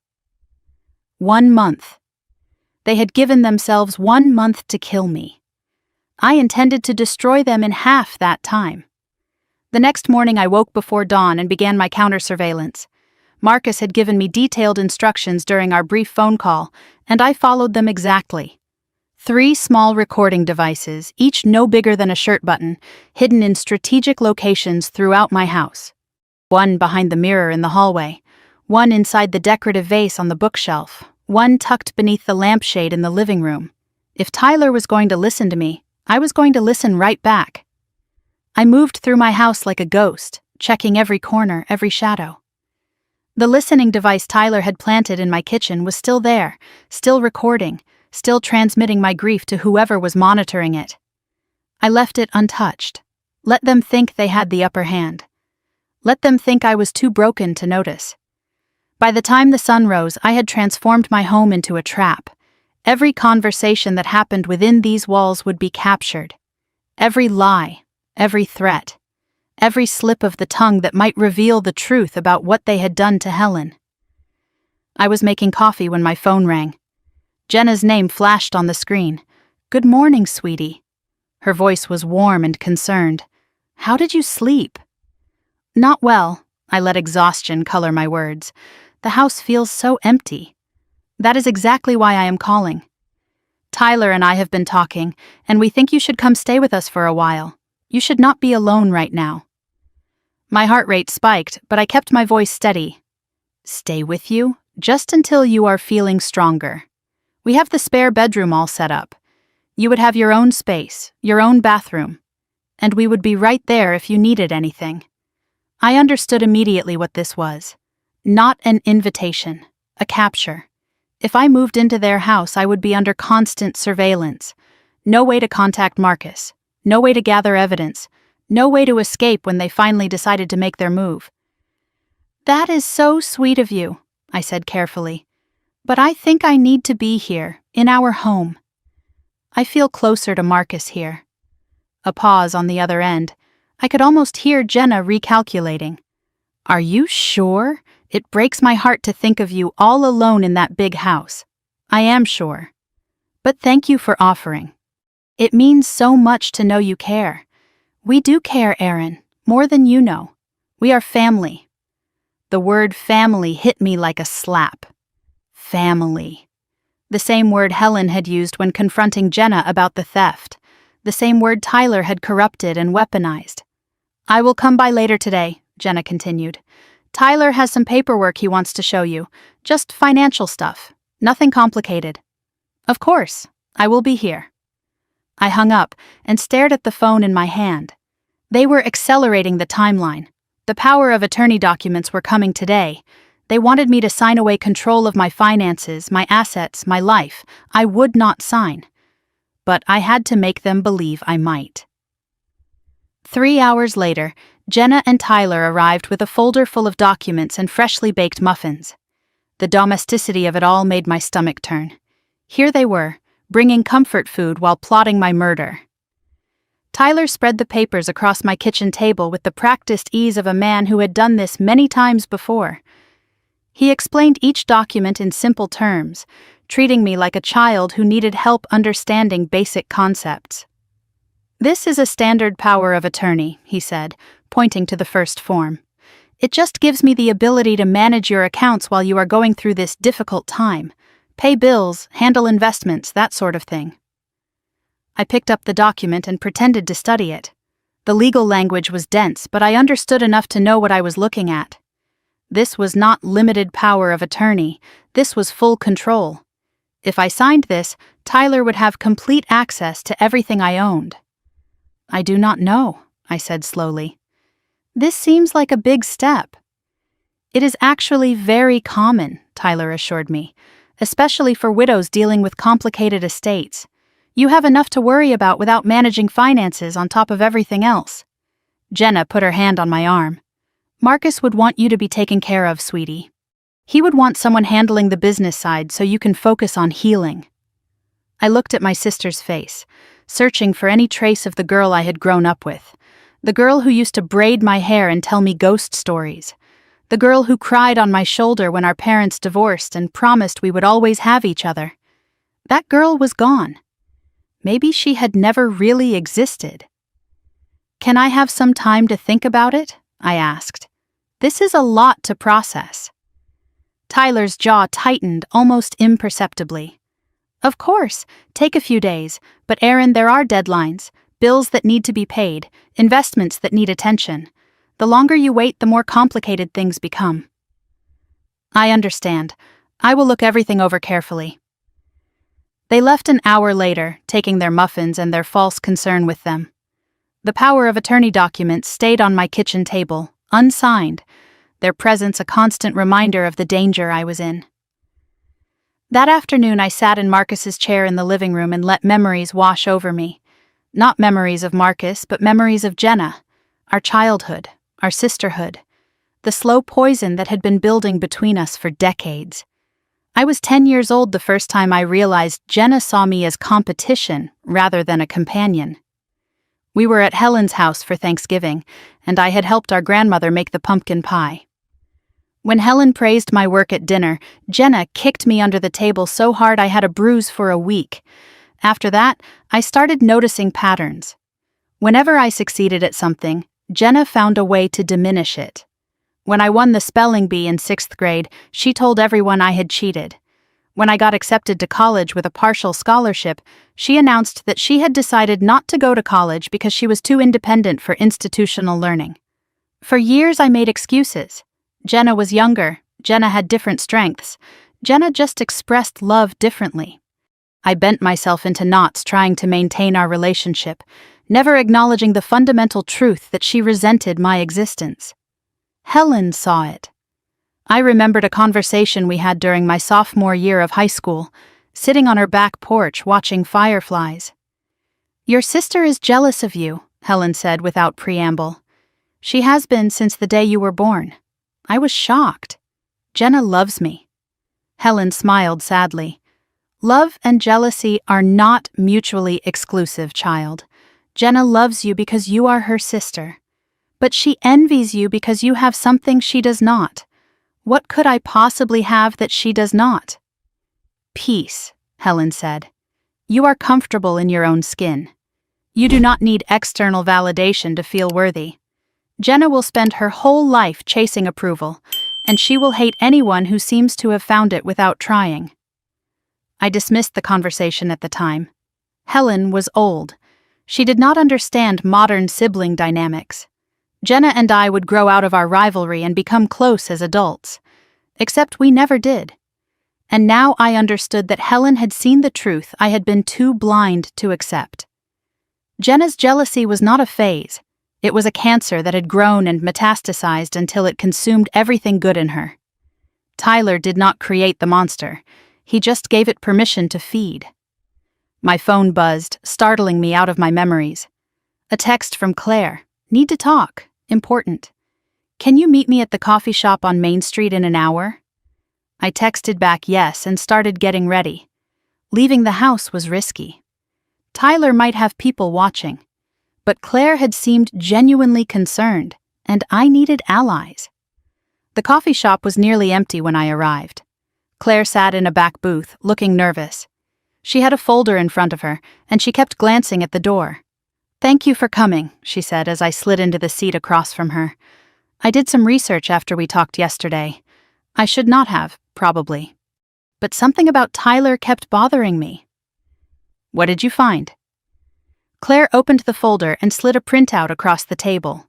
It was a news article from a paper in Ohio dated 7 years ago. The headline made my heart stop. "Investment advisor charged with fraud, settles before trial." The article detailed how a young financial advisor named Tyler James Brennan had been accused of misappropriating funds from several elderly clients. The charges were dropped when he agreed to pay restitution and surrender his license in the state of Ohio. "He was convicted," I whispered. "He has done this before." "Not convicted," Claire corrected. "He settled before it went to trial, paid off his victims, moved to Connecticut, and started over.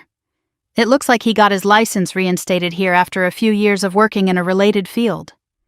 I stared at the article, trying to process what I was seeing. Tyler was not just a murderer. He was a serial predator. He had targeted vulnerable elderly people before, stolen their money, and escaped consequences through legal maneuvering. And then he had found Jenna. Found the Whitmore Family Trust. Found his biggest score yet. "There is more," Claire said. She pulled out another sheet of paper. "I have a friend who works at Hartford Mutual. I asked her to check on Tyler's work history. She said he specifically requested to be assigned to accounts involving trusts and estates. He sought out elderly clients. He hunts them," I said. "That is what he does. He finds older people with money and no protection, and he takes everything they have." Claire nodded grimly. "Your grandmother was not his first victim, Aaron. She was just his biggest target." I thanked Claire and drove home in a daze. The pieces were falling into place, and the picture they formed was even more horrifying than I had imagined. Tyler was not just a man who had gotten greedy and made a terrible choice. He was a practiced predator, a professional thief who had refined his techniques over years. And Jenna had not been manipulated by a charming sociopath. She had willingly partnered with a known criminal because he offered her what she wanted most, a chance to finally win, a chance to take what she believed should have been hers all along. I was so lost in thought that I almost missed the envelope. It was sitting on my front porch, plain white, no return address. Just my name written in block letters across the front. Aaron McCall. I picked it up with trembling hands and tore it open. Inside was a single sheet of paper with a typed message. They already killed one person. You will be next if you do not stop asking questions. This is your only warning. I stood on my porch, the autumn wind cutting through my sweater, and read the message 3 times. Someone knew I was investigating, someone was watching, and that someone wanted me to know that my life was in danger. But instead of fear, I felt something else rising in my chest. Determination, fury, a cold, hard resolve that surprised even me. They were trying to scare me into submission, trying to make me back down like a good victim. They had no idea who they were dealing with. I walked into my house, tucked the threatening note into the folder with the rest of my evidence, and called Marcus on the burner phone. "They sent a warning," I said. "Anonymous note, telling me to stop asking questions. Are you okay?" "I am better than okay." "They are scared, Marcus. They would not be sending threats if they felt safe. We are getting close. Marcus was quiet for a moment. This is dangerous, Aaron. Maybe we should pull you out. Get you somewhere safe until the police can move. No, I will not run. I will not let them win by intimidating me into silence. This is not about winning or losing. This is about keeping you alive. Staying alive means finishing what we started. If I disappear now, they will know we are on to them. They will destroy evidence, cover their tracks, maybe disappear themselves. We have one chance to get them, Marcus. One chance to get justice for Helen. I am not throwing that away because they sent a scary letter. Another pause. Then Marcus's voice, soft with something that might have been pride. You are the bravest person I have ever known.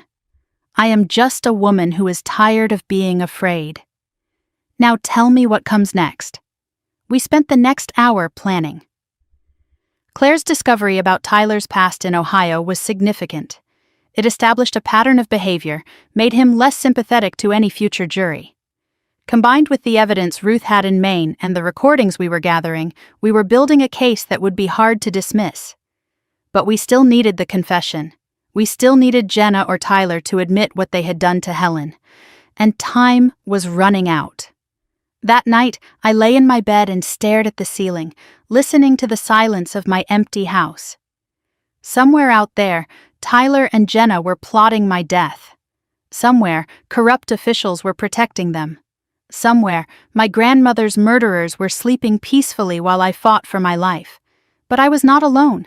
I had Marcus. I had Claire. I had Ruth hiding in Maine with evidence that could change everything. I had Detective Chen building a case in secret. And I had something they did not expect, something they had failed to calculate in their careful planning. I had nothing left to lose. They had taken my grandmother. They had tried to take my husband. They were trying to take my life. But in doing so, they had created something they could never have anticipated. A woman with absolutely no reason to hold back. A woman who would burn everything down to expose the truth. A woman who was done being the trusting one. Tomorrow, Tyler would push harder for my signature on those documents. Tomorrow, Jenna would smile and lie and pretend to be the sister I had always wanted.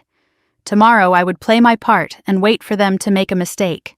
And when they did, I would be ready. 3 weeks of smiling at my sister while she planned my murder. I was starting to understand why people go insane. Every morning, I woke up and put on my mask of grief. Every afternoon, I welcomed Jenna and Tyler into my home and listened to their lies. Every night, I collapsed into bed exhausted, wondering how much longer I could keep this up before something inside me shattered. The toll was visible now. I had lost 15 pounds since Marcus's funeral. Dark circles hung beneath my eyes like bruises. My hands trembled when I tried to pour coffee.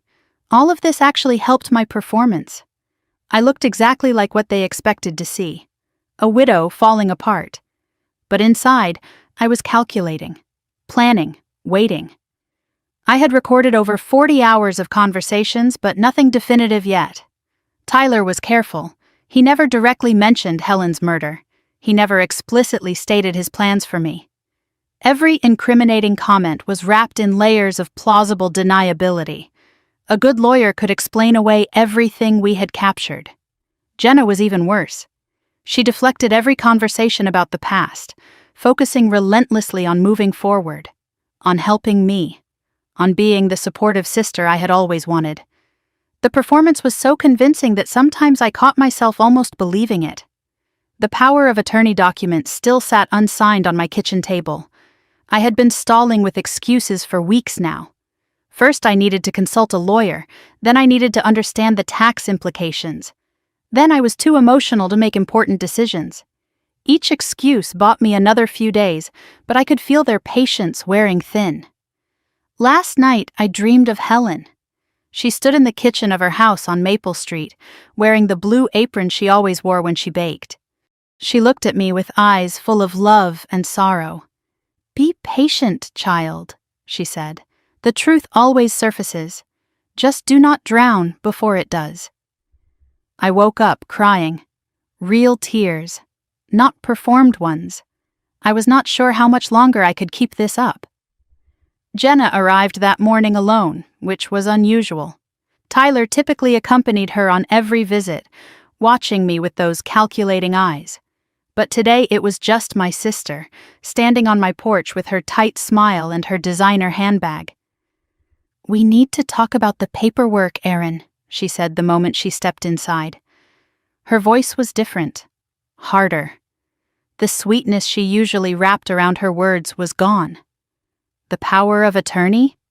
I played confused. I have been meaning to look at it, but everything has been so overwhelming. It has been 3 weeks. Jenna cut me off, something she had never done before. Tyler has been incredibly patient. But there are deadlines. Financial matters that need attention. I know. I am sorry.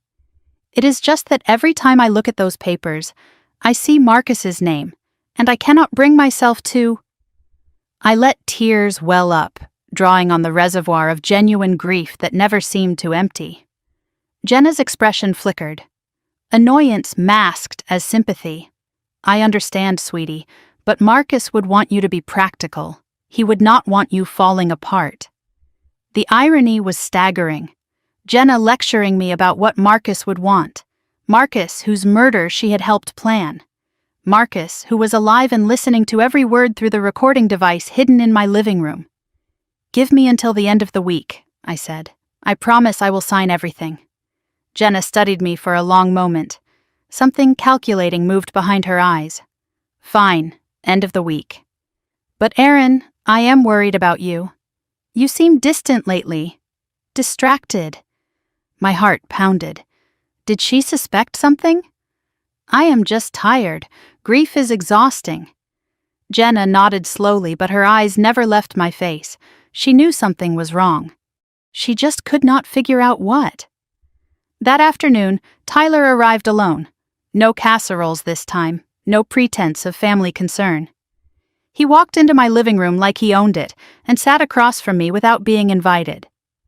"Your sister tells me you are having trouble with the paperwork." His tone was different. The friendly mask was thinner now. The predator beneath was becoming more visible. "I just need more time." Tyler leaned forward, elbows on his knees. "I am going to be honest with you, Erin. The financial situation is more complicated than you realize. Marcus left some irregularities, things that need to be cleaned up quickly." "What kind of irregularities?" Questions he was asking, people he was talking to. Tyler's eyes never blinked. It made certain parties nervous. "I do not understand. You do not need to understand." His voice hardened. "You just need to trust me. Sign the papers, let me handle the finances, and everything will be fine." "And if I do not?" The temperature in the room seemed to drop. Tyler's smile remained fixed, but his eyes went cold. "Bad things happen to people who make life difficult, Erin. Your grandmother learned that lesson." I felt ice spread through my veins. "Did he just say what I thought he said?" Tyler continued, his voice soft and dangerous. Helen was stubborn too, kept asking questions, digging into things that were none of her business. And then, tragically, she had that stroke. He shrugged, a casual gesture that made my blood boil. Life is fragile. Accidents happen. Health fails, especially when people do not know when to stop. I felt the recording device against my skin, capturing every word. It was not a confession, but it was close. An implicit admission that Helen's death was not natural. I needed to keep him talking. "Are you threatening me, Tyler?" He laughed, a cold, hollow sound. "Threatening? I am protecting you. Protecting us. We are family now, Erin. Family looks out for each other. As long as everyone plays their part." He stood and straightened his jacket. "End of the week. Do not make me come back again." After he left, I locked myself in the bathroom and called Marcus on the burner phone. "That is huge," Marcus said after I recounted the conversation. "Helen was stubborn too. She had that stroke. That is practically an admission. It is not enough. A lawyer could argue he was just talking about her being difficult, that the stroke comment was coincidence. You are right. We need more. But Erin, we might have just gotten it." What do you mean? Ruth contacted me this morning from Maine. She found something. My heart raced. What? A video. Helen recorded it on her phone 3 days before she died. Ruth had it backed up to a cloud account Tyler did not know about. What is on it? Marcus's voice was heavy. Helen. Looking straight at the camera. Naming Tyler Brennan as the person she believes is trying to kill her. My hands started shaking. Marcus played the recording over the phone, and I listened with tears streaming down my face. My name is Helen Whitmore. Helen's voice, frail but determined, filled my ear. I am 78 years old. If you are watching this, it means I am dead, and it probably was not natural causes, she continued. I have evidence that Tyler Brennan, my granddaughter Jenna's fiancé, has been stealing from the family trust. When I confronted him, he threatened me. He said accidents happen to old women who do not know when to keep quiet. Helen's voice broke. I am scared. I have changed my will. I have documented everything. But I do not know if it will be enough. If I die suddenly, a stroke, a fall, anything, please investigate Tyler Brennan. Please protect my granddaughter Erin. A pause. Then, so quietly, I almost missed it. And please do not let Jenna get away with this. She knows. God help me, my own granddaughter knows what Tyler is planning, and she is letting it happen. The video ended. I stood in my bathroom, sobbing silently, my grandmother's voice echoing in my ears. That is the proof, I said. That is everything. It is Helen's testimony, which is powerful, Marcus replied. But legally, it is hearsay. She did not witness her own murder. She suspected what would happen. A defense attorney could argue she was paranoid or confused. So what do we need? A confession. Jenna or Tyler admitting they killed Helen. Admitting they are planning to kill you. Something undeniable. The next day, I slipped away from my house under the pretense of grocery shopping. I drove 30 miles to a coffee shop in Hartford, far from anyone who might recognize me. Detective Laura Chen was waiting in a back booth. She was in her early 50s, sharp-featured, with the weary eyes of someone who had seen too much. She listened to my story without interrupting, then sat in silence for a full minute. When I investigated Helen Whitmore's death, something felt wrong, Chen finally said. The timeline was too neat. The medication change was suspicious. But my captain told me to close it. Natural causes, no evidence of foul play. Tyler's uncle, I said. The city councilman. Chen nodded. I could not prove the connection, but I knew. That is why I kept my own files. Unofficial. Off the record. She slid a folder across the table. Everything I gathered before I was shut down. I opened the folder with trembling hands. Medical records showing Helen's medication was changed without proper justification. Phone records showing calls between Tyler and Dr. Mercer in the weeks before Helen's death. Financial records showing a $200,000 payment to an offshore account 3 days after Helen died. I could not act on any of this, Chen explained. Chain of custody issues, my captain blocking me, Tyler's connections protecting him. But now I have Helen's video, your recordings, Ruth's testimony, and a pattern that is impossible to ignore. If we can get Jenna or Tyler to confess on tape, I can take this to the state attorney general. Bypass the local corruption entirely. How do we get that confession? Keep pushing, but be careful. These people have killed before. They will not hesitate to kill again. I returned home exhausted but energized. For the first time in weeks, I felt like we might actually win. Helen's video, Tyler's threat, Chen's evidence, the pieces were coming together. I just needed one more push. One moment where Jenna or Tyler said too much. That evening I noticed a car parked down the street. The same car I had seen 3 times this week. Tyler's people watching my movements. I waved at them cheerfully, playing the oblivious widow. Inside, my mind raced. They were getting impatient. They knew something was wrong. My phone buzzed. A text from Claire. Tyler came to the school today, asked the principal about your schedule, said he was concerned about your well-being. Principal told him everything. My stomach dropped. Tyler now knew exactly when I left for work, when I returned, what my routine was. He was preparing. The window was closing. I texted Marcus. Tyler is tracking my schedule. He visited my school. His response came quickly. How soon until end of week? 3 days. I am moving up the timeline. Ruth is coming down from Maine tomorrow with the original evidence. We need to force a confession in the next 48 hours. How? I have an idea, but you are not going to like it. Tell me, we let Jenna think she is winning. You sign the power of attorney.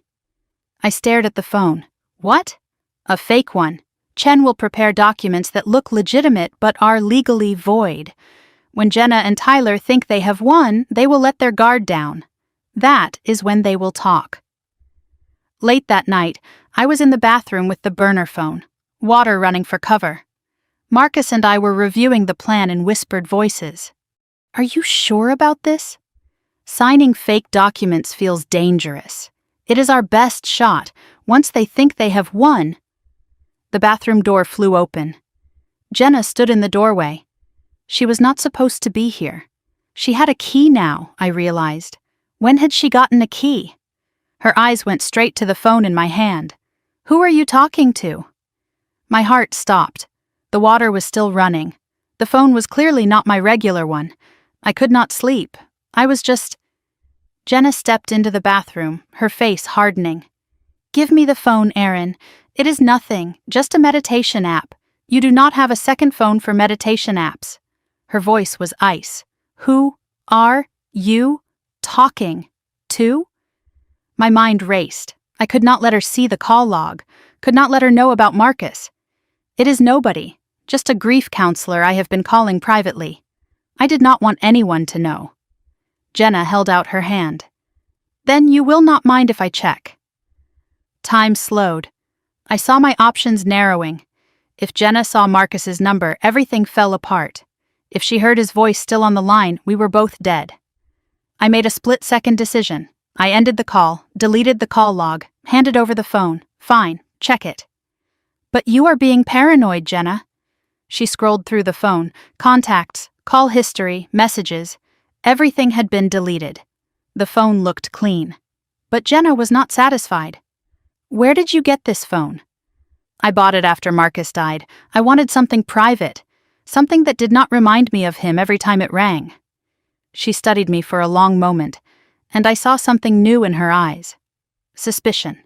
Calculation. The mask was slipping. You have changed, Aaron. These past few weeks, you are not the same. Grief changes people. Maybe. She handed back the phone. Or maybe grief is not the only thing going on here. She turned and walked out without another word. The front door slammed. Car engine started. Tires screeched. I stood alone in the bathroom, water still running, heart pounding so hard I could hear it over the spray. Jenna knew. She did not have proof, but she knew something was wrong. The game had just changed. Tomorrow I would have to convince my murderous sister that I was still her trusting, broken victim, and somehow I would have to get her to confess before she decided it was safer to just kill me tonight. Jenna moved into my house the next morning, and she brought everything except good intentions. I woke at 6 to the sound of the front door opening, keys jingling in a lock I had never given her permission to copy. By the time I stumbled downstairs in my bathrobe, she was already directing Tyler as he carried boxes through the entryway. 2 suitcases stood in the hallway. A garment bag hung over the banister. Tyler was hauling in what looked like a small electronics box, the kind that held routers and cables and devices I did not want to think about. Good morning, sweetie. Jenna's smile was warm. Her eyes were ice. I have been thinking all night, and I just cannot stand the thought of you alone in this big house. I am staying with you until you are back on your feet. My blood froze, but I forced gratitude into my voice. That is so sweet of you. But you really do not have to. Tyler cut me off without looking at me. Family takes care of family. Besides, Jenna has been worried sick about you since last night. Since she found me with the burner phone, since she realized something was wrong. I understood immediately what this was. Not an invitation. Not sisterly concern. This was a capture, a hostile takeover disguised as compassion. If Jenna moved into my house, I would be under constant surveillance. No privacy, no way to contact Marcus, no way to escape when they finally decided it was time. I watched Tyler carry the electronics box upstairs, and as he passed me, I caught a glimpse of what was inside: a baby monitor, a small camera. More listening devices. They were not even trying to hide it anymore. "Security cameras," Jenna said, catching my stare. "Tyler thinks we should have them installed. After Marcus's accident, you can never be too careful." The irony was suffocating. Installing cameras to protect the woman they were planning to kill. Over the next several hours, Tyler systematically dismantled every avenue of escape I had. First, my laptop. He offered to check it for viruses, said there had been reports of scams targeting widows. He took it into the guest room and did not bring it back for 2 hours. When he returned it, I knew without checking that monitoring software had been installed. Every keystroke I made would be visible to him now. Then my phone. He suggested consolidating our family phone plans to save money. Such a practical man, always thinking about finances. He took my regular phone to be updated and returned with a new device that I was certain contained tracking software. Then my car keys. They simply vanished from the hook by the front door. "I moved them somewhere safer," Jenna said when I asked. "You do not need to be driving in your condition. If you need to go anywhere, Tyler or I will take you." By noon, I had no private communication devices, no transportation, and no privacy. The burner phone was still hidden in the tampon box in my bathroom. They had not found it yet, but I could not risk using it with Jenna constantly hovering, constantly watching, constantly finding reasons to check on me. I was completely cut off. That evening, Tyler called a family meeting in my own living room. He sat across from me with documents spread on the coffee table, and all pretense of warmth had evaporated from his face. "We need to discuss the power of attorney, Aaron. It has been long enough." Jenna sat beside him, nodding along like a puppet. "We are just trying to help you, sweetie. You have been so overwhelmed." Tyler slid the documents toward me. "Sign these tonight. I have already set up a meeting with the trust administrator for Monday. We can get everything sorted out within a week." "Tonight?" My voice came out weaker than I intended. "I thought I had until the end of the week. Plans change." Tyler's eyes bore into mine. "You have been distracted lately. We need to move forward before you make any decisions you might regret." The meaning was clear. "Before you do anything that threatens us, I need to read through everything again." I stalled desperately. "I want to understand what I am signing." "You have had 3 weeks to read it." Tyler's jaw tightened with barely contained frustration. Jenna put a hand on his arm, a warning gesture. "Of course you should read it again. Take the evening." "But, Aaron," her voice hardened almost imperceptibly, "sign it before you go to bed tonight. Tyler and I have been very patient." I heard what she was not saying. Sign or else. After they retreated to the guest room, I sat alone with the documents in my lap and felt the walls closing in. The plan had been to receive fake power of attorney papers from Detective Chen, documents that looked legitimate but were legally void. I was supposed to sign those, make Tyler and Jenna think they had won, and wait for them to let their guard down. But communication had been cut before Chen could deliver the fake documents. If I signed tonight, I would be signing real power of attorney, giving Tyler complete legal control over my finances, my assets, my life. And if I refused, they might decide I was too much trouble to keep alive. I was trapped between compliance and death. At 10 o'clock, I excused myself to the bathroom. I locked the door, turned on the shower for cover, and retrieved the burner phone from its hiding spot with trembling hands. I typed a message to Marcus. Trapped. Jenna moved in. "They are forcing POA signature tonight. Need help." I waited. 1 minute, 2 minutes. The water drummed against the shower floor. Steam filled the small room. No response. I could not stay in here much longer without raising suspicion. Finally, 3 dots appeared. Marcus was typing. I know. Claire told me what happened. Ruth arrived this morning with evidence. Chen is ready. Can you stall until tomorrow morning? How? They are watching everything. Fake sick. Anything. We need 12 more hours. What happens in 12 hours? We are coming, all of us. The signing will happen, but on our terms. Trust me, Marcus explained quickly. Chen had prepared everything. The signing would be a setup. They would let Jenna and Tyler think they had won, but the room would be wired. Chen and backup officers would be in position. When Jenna and Tyler dropped their guard, when they finally said something incriminating, the trap would spring shut. What if they do not confess? What if they are too careful? Then we provoke them. You will mention something only Helen's killer would know. Something Ruth told us. What if it does not work? Then I walk in. And when they see me alive, they will either confess or make a move. Either way, we will have them. Fear gripped my chest. Marcus, if you reveal yourself before they confess, they could claim you faked your death to frame them. It could backfire. I know the risks. But I am not letting you face them alone anymore. Tomorrow morning. Hold on until then. A knock on the bathroom door made me jump. Erin? Jenna's voice suspicious. You have been in there a while. Everything okay?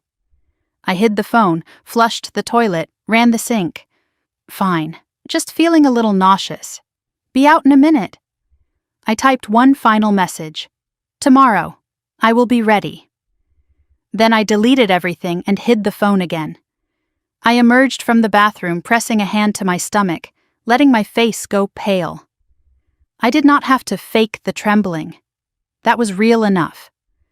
I think I am getting sick, I said. My stomach is doing flips. Jenna studied me with narrowed eyes. Sick? You seemed fine an hour ago. It comes and goes. Maybe it is stress, or something I ate. Tyler appeared in the hallway behind her, arms crossed. You can still sign documents with an upset stomach. I can barely stand up straight. I let myself stagger slightly, caught myself on the doorframe. Please, just give me tonight. I will sign first thing in the morning. The performance drew on real exhaustion, real fear, real desperation. I watched Jenna and Tyler exchange one of their silent looks, that wordless communication between co-conspirators. Fine, Jenna finally said, first thing in the morning. But Erin, I mean it. No more delays. I retreated to my bedroom and collapsed on the bed. 12 hours. I just had to survive 12 hours. Sleep was impossible. I lay awake listening to Jenna and Tyler move around my house, their footsteps creaking on the floorboards, their voices murmuring in low tones I could not quite make out. Once, I heard footsteps stop outside my bedroom door. Someone standing there listening, checking if I was asleep. I forced my breathing to stay slow and even, feigning rest. The hours crawled by like years. While I lay trapped in my own home, things were happening across town that I would not learn about until later. Ruth Gonzalez had arrived from Maine at 7 that morning, carrying a metal lockbox that contained everything we needed to bring Tyler down. She met Marcus, Edward, and Detective Chen at the Vermont cabin, and she brought evidence that made even the veteran detective go pale. Helen's original medication bottles, the ones from before Dr. Mercer switched them, preserved exactly as they had been 6 months ago. A handwritten letter from Helen explaining her suspicions dated 3 days before her death. Photographs of documents from Helen's home office that had mysteriously disappeared after the funeral. And most damning of all, a thumb drive containing a recording of Tyler's voice, captured on Helen's phone during their final confrontation. Tyler's voice on the recording was cold and menacing. If you do not change the will back, I will make sure you regret it. Old women fall downstairs all the time. Old women have heart attacks in their sleep. Choose wisely, Helen. Detective Chen reviewed everything with grim satisfaction. This is enough for an arrest warrant. But for a murder conviction, we still need them to incriminate themselves about what they actually did, not just what they threatened. That is why the signing has to happen, Marcus said. They think they have won. They will get careless. Ruth's voice shook with emotion. Mrs. Helen trusted me. She made me promise to keep these safe until the time was right. I think the time is right. Edward put a hand on her shoulder. We are going to get justice for her, Ruth. I promise. They spent the night preparing. Chen coordinated with state police because local Ashford police could not be trusted. Undercover officers would pose as the notary and legal assistants at the signing. Every inch of that room would be wired. Marcus would be watching via live feed from a vehicle nearby. If things went wrong, he was prepared to walk in and blow his cover to save me.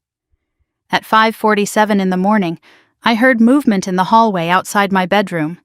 Jenna was already awake. A soft knock. Aaron, time to get ready. We are leaving for the signing at 8. I showered and dressed carefully, choosing professional but subdued clothing. The recording device, freshly charged, was hidden in the lining of my bra. A second recorder, backup, was sewn into the hem of my jacket. I applied makeup to cover the dark circles, to look composed, to look compliant. In the mirror, I barely recognized myself. 3 weeks ago, I was a grieving widow. Now I was a weapon aimed directly at my sister's heart.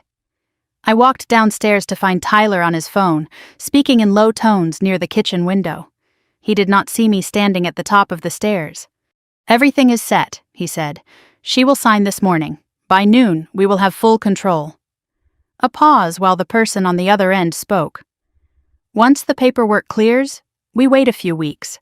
Let things settle. Then we handle her the same way we handled the grandmother. Mercer is on standby. My blood turned to ice. Dr. Mercer, the doctor who killed Helen, he was ready to kill me too. Tyler turned and saw me on the stairs. His face went perfectly blank, revealing nothing of the monster beneath. Morning, Aaron. Ready for today? I descended the stairs, each step measured, controlled, hiding the terror behind a mask of exhaustion. Ready. Let us get this over with. Tyler drove. Jenna sat in the back with me, making small talk about nothing. The weather, a restaurant she wanted to try, a show she had been watching. Normal conversation between sisters, as if she was not taking me to sign away my life. I responded on autopilot, my mind elsewhere. Somewhere behind us, I hoped Marcus was following. Somewhere ahead, I prayed Detective Chen was waiting. We pulled into the parking lot of a gray office building in downtown Hartford, and I felt the world narrow to a single point. Everything I had endured, the fake funeral, the grief, the 3 weeks of smiling at my sister while she planned my death, it all came down to the next hour.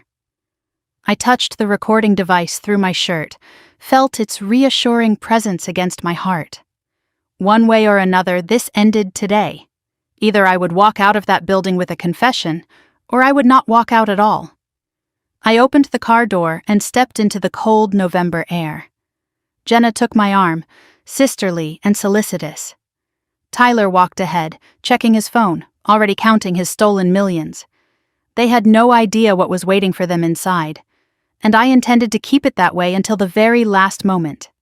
The law office of Henderson and Associates occupied the 14th floor of a glass tower in downtown Hartford, and walking through those doors felt like stepping into my own execution chamber.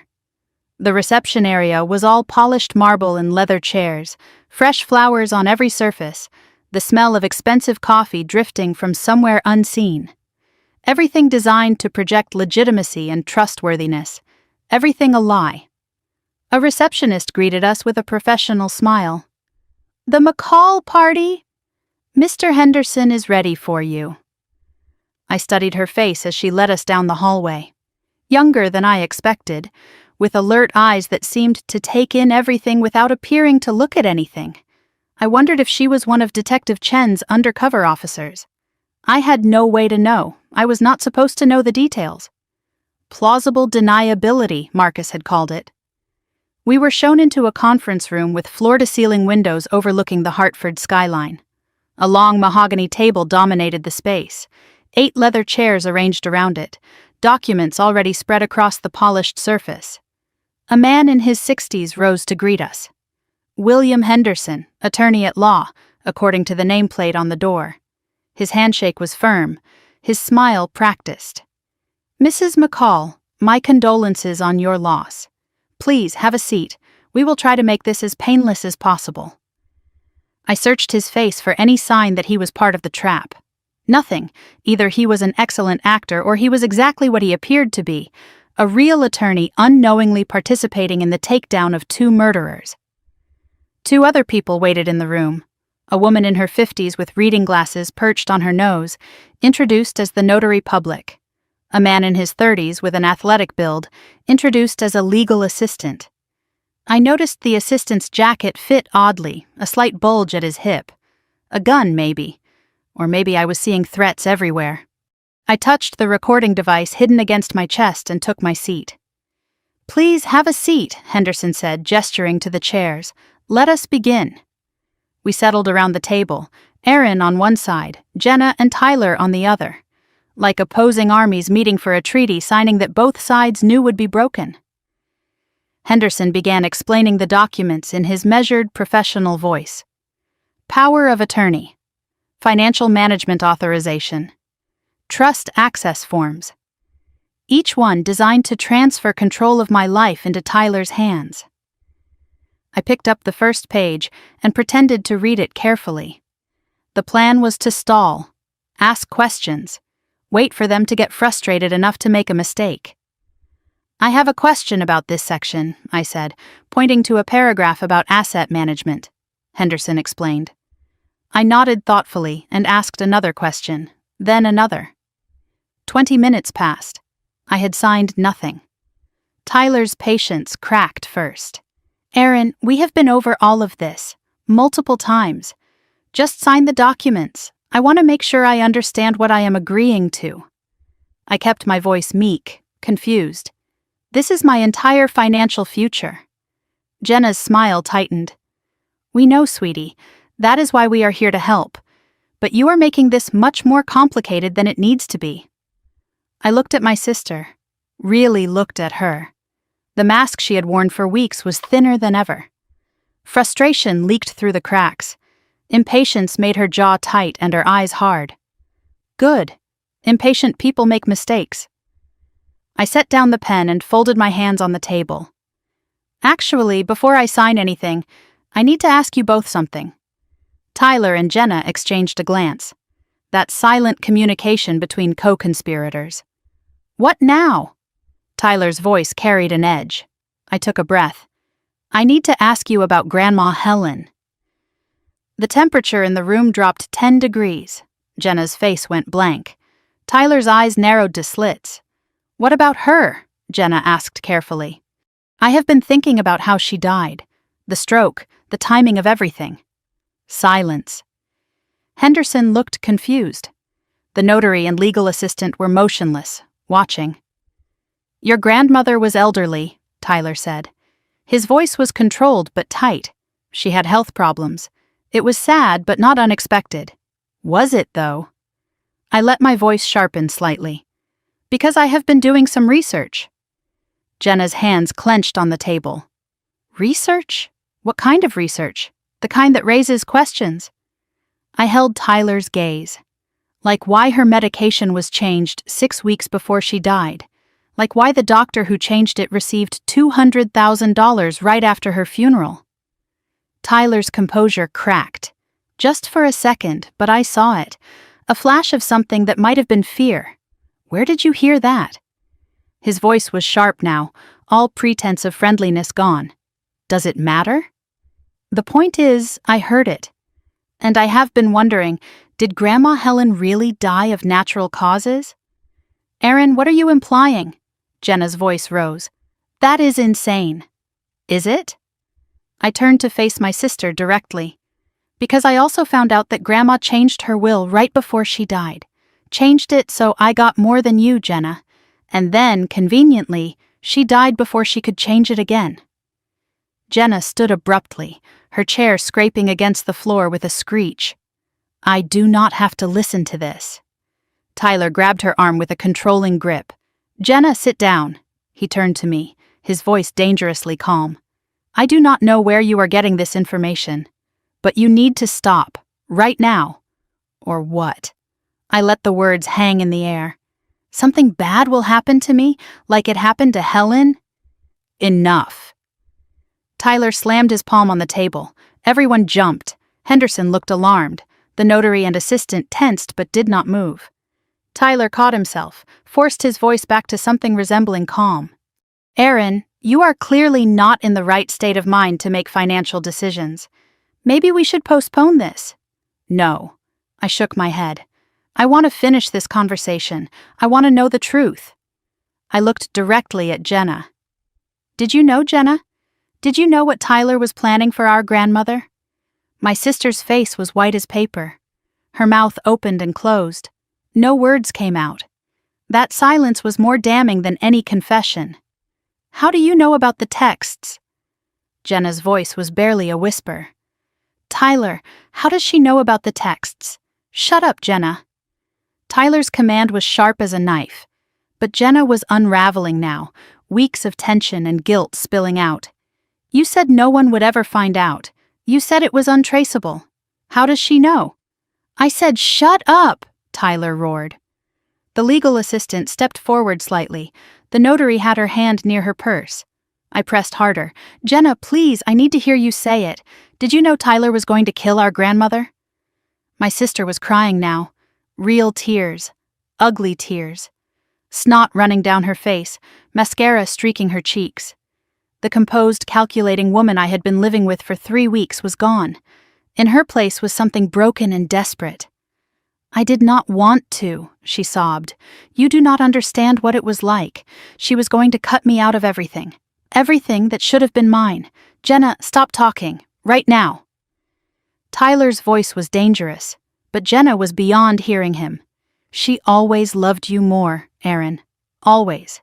And when she changed the will, when she told me I would only get 30% because I was not trustworthy, I could not let her do that to me. Tyler moved toward Jenna, trying to silence her physically now.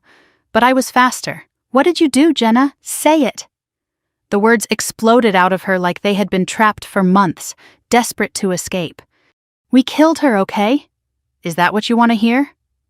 Tyler switched her medication and I knew about it and I did not stop him. She was supposed to die in her sleep, but she suffered, and I had to watch, and I have been living with it ever since. Silence. Absolute, devastating silence. Tyler's face was a mask of fury. You stupid, stupid woman, you just... He stopped, looked around the room, at Henderson, frozen in shock, at the notary, who was no longer pretending to look at paperwork, at the assistant, whose hand was now clearly on his weapon. Understanding dawned in his eyes. This is a setup. Everything happened at once. The legal assistant drew his weapon. Hartford police. Nobody move. The notary was on her feet, badge in hand.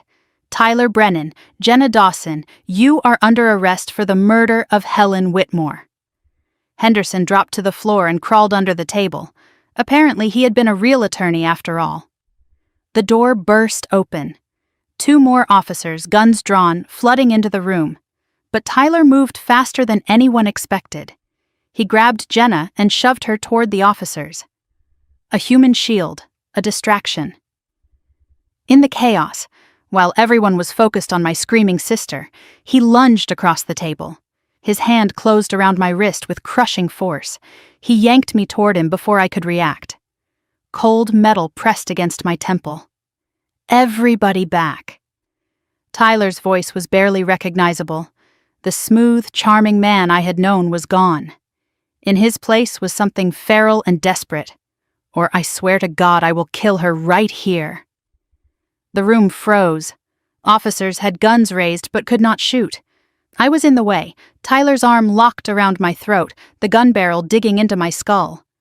Jenna was on the floor, sobbing, being handcuffed by 2 officers who kept their eyes on Tyler.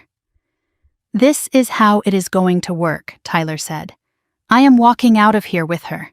Anyone follows, she dies. I could feel his heart pounding against my back, racing. Desperate. The gun was cold against my temple. This was not part of the plan. I was supposed to get a confession and walk away. Instead, I was a hostage, a bargaining chip in a killer's escape. Tyler dragged me toward the door, keeping the officers in front of him. The lead officer spoke calmly. "Mr. Brennan, let us talk about this. There is no way out of this building that does not go through us. Then you better clear a path, because I have got nothing to lose." He was right. He had just heard his fiancée confess to murder. He was going to prison for life. What was one more body at this point? He backed us into the hallway. Officers followed at a distance, weapons raised, waiting for an opportunity that was not coming. The elevator dinged. Doors slid open.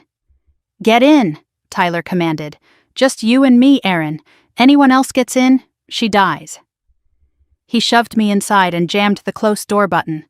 The doors slid shut, cutting us off from the officers, from help, from hope. We were alone, descending. Tyler was breathing hard, sweat dripping down his face. The polished, controlled man I had met at Jenna's engagement party was completely gone. "You think you are so clever," he hissed in my ear. "You think you won. But I am not going to prison, not ever." "Tyler, please, this does not have to end like this." He laughed. A terrible sound. "It ended the moment your grandmother decided to play favorites. It ended when Marcus started snooping. And it ends when I walk out of this building and disappear." "And what about me?" Tyler's voice was ice. "You are my insurance until I am clear. After that..." He did not finish the sentence. He did not have to. The elevator reached the lobby. Doors opened. Tyler pulled me out, gun still at my head. The lobby was chaos. People screaming, running, security guards shouting into radios. Through the glass front doors, I could see police cars, lights flashing, officers taking positions. And then, walking through the front entrance of the building, calm as a man taking a Sunday stroll, came Marcus McCall. Alive. Whole, looking directly at Tyler with an expression that could freeze fire. Tyler stopped dead. His grip on me loosened just slightly. "No," he whispered. "No, you are dead." I saw the accident. I saw the body. Marcus kept walking toward us, hands raised, voice steady. "You saw what I wanted you to see, just like you showed Helen what you wanted her to see, just like you showed everyone. Stay back." Tyler's gun hand was shaking now. "I will kill her. I swear I will." "No, you will not.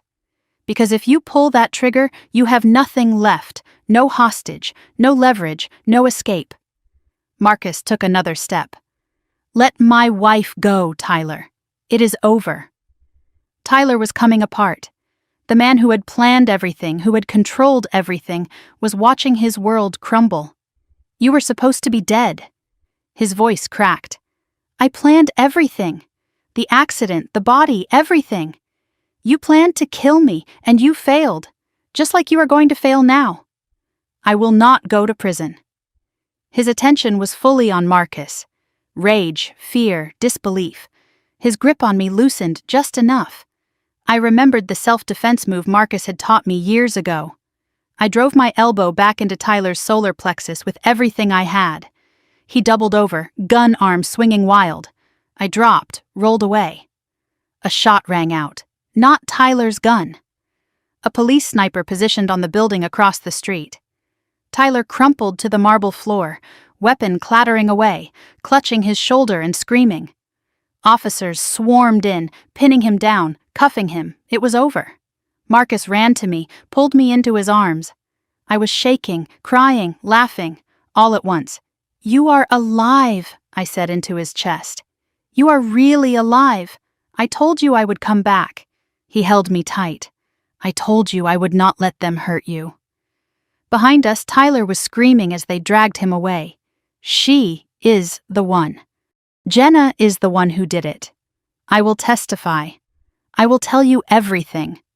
But no one was listening anymore. I pulled back, looked up at Marcus, touched his face to make sure he was real. "Helen is watching," I said quietly. "Somewhere she is watching." Marcus kissed my forehead. "Then let us make sure she sees us finish this."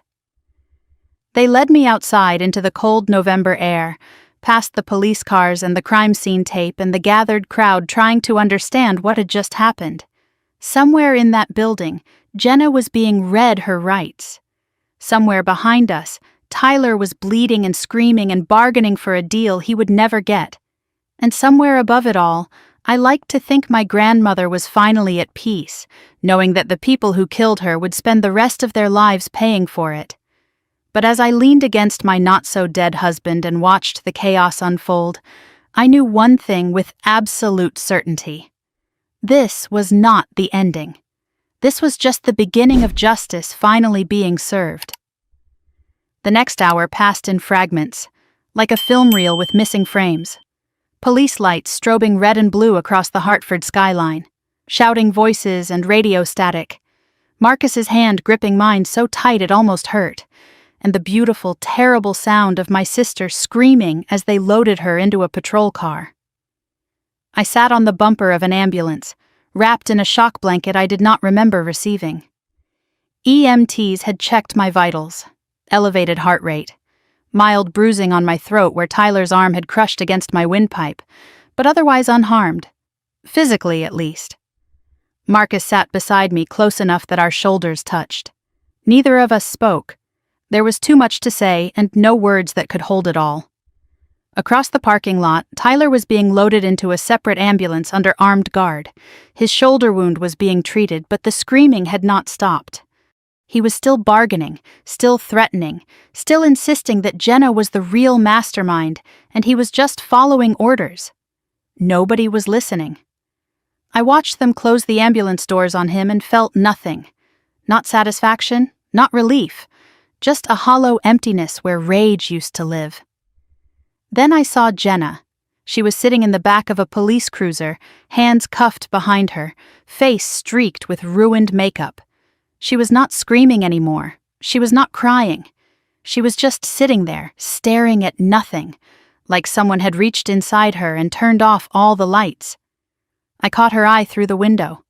For one moment, my sister looked at me, really looked at me. And in that moment, I searched for something familiar. The girl who used to braid my hair, the teenager who stayed up late with me watching horror movies, the woman who had stood beside me at our grandmother's funeral and wept. But there was nothing there. Just emptiness. Just a stranger wearing my sister's face. Then Jenna turned away and something inside me broke. Not into pieces, but into a new shape. A shape that could hold this grief without being destroyed by it. I buried my face in Marcus's chest and let myself cry. Detective Chen found us 20 minutes later. She looked exhausted but satisfied, like a hunter who had finally caught prey she had been tracking for years. Mrs. McCall. Mr. McCall. She nodded to each of us in turn. We need to talk. We followed her to a quieter corner of the parking lot, away from the media cameras that had already begun to gather. While you were in the signing, we executed arrest warrants simultaneously at 3 locations, Chen said. Her voice was businesslike, but I could hear the triumph underneath. Mercer? Marcus asked. Chen nodded. Dr. Nathan Mercer was arrested at his home in Glastonbury 40 minutes ago. He is already talking. Talking, I repeated, singing like a canary. The moment he heard Tyler was in custody, he started bargaining. He has given us everything. The medication switch, the payment, how Tyler approached him, how they planned to make Helen's death look natural. I felt the world tilt beneath me. So it is really over? We have proof, we have confessions, physical evidence, financial records, and witness testimony.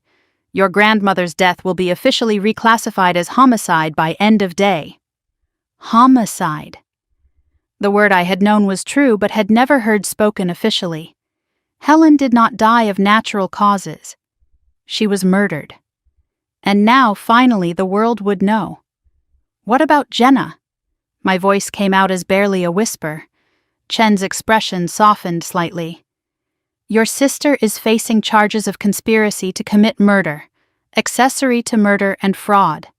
The confession she made in that room, there is no coming back from that. How long? If convicted? 15 to 25 years. possibly more depending on what else the investigation uncovers. I did the math in my head.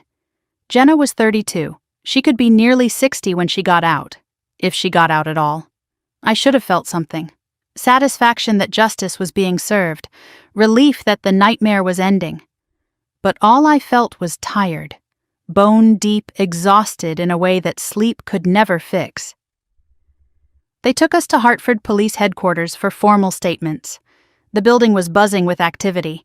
This was the biggest case the department had seen in years, and everyone wanted a piece of it. Marcus and I were separated for individual interviews. Being apart from him, even for just a few hours, made my chest tight with anxiety. I had spent 3 weeks pretending he was dead. Now that I had him back, I could not bear to let him out of my sight. A female detective led me to a small interview room and took me through everything from the beginning. The funeral, Edward's phone call, discovering Marcus was alive. The 3 weeks of playing the grieving widow while gathering evidence. I told her about the recordings, the listening devices, Tyler's threats, Jenna's slip-ups. Every moment of fear and rage and desperate hope that had led to this day. When I finished, the detective looked at me with something like awe. "Mrs. McCall, what you did was incredibly brave and incredibly dangerous. I did not have a choice. They killed my grandmother. They were going to kill me. Most people would have run, would have gone to police and hoped for the best. Running would not have gotten justice for Helen, and hoping is not a strategy." After my interview, I found myself asking the question that had been nagging at me since Tyler was taken down. Is Marcus in trouble for faking his death? The detective hesitated. That is complicated. Technically, filing a false death certificate is a crime. But given the circumstances, the imminent threat to his life, the fact that he was cooperating with law enforcement to expose murderers, the DA is inclined to be lenient. Inclined? Off the record? The detective almost smiled. No prosecutor in their right mind is going to charge a man who faked his death to catch his wife's would-be murderers. The optics alone would be a nightmare. Relief flooded through me. One less thing to worry about. It was late afternoon when they finally released us. Edward Collins was waiting outside with his car, patient as always. The drive home was silent. There was too much to say and no way to say it. When we pulled into the driveway of our house, I just sat there for a moment, staring at the yellow siding and the red door and the maple tree Marcus had planted the year we moved in. The house looked the same, but everything was different now. Jenna's cameras were still inside. Her suitcases were still in the guest room. The power of attorney documents were probably still on the kitchen table. "I do not know if I can go in there," I admitted. Marcus took my hand. "We do not have to. We can go to Edward's. We can go anywhere." But I shook my head. "No, this is our home. I am not letting them take that from me too." Inside, everything was exactly as we had left it that morning. Dishes in the sink, Jenna's coffee mug on the counter, the documents spread across the kitchen table like a trap waiting to be sprung. I walked through each room slowly, reclaiming the space. In the living room, I found the first listening device Tyler had planted and ripped it from its hiding spot behind the fruit bowl. Marcus found 2 more in the bedroom. We searched every corner, every shadow, until we were certain the house was clean. When we finished, the house felt different. Lighter. Like we had exorcised a ghost. We ended up in our bedroom, sitting on the edge of the bed, finally alone for the first time since that moment in Edward's office when I had discovered my husband was alive. "I am sorry," Marcus said, "for all of it, for lying to you, for making you grieve. Do not apologize."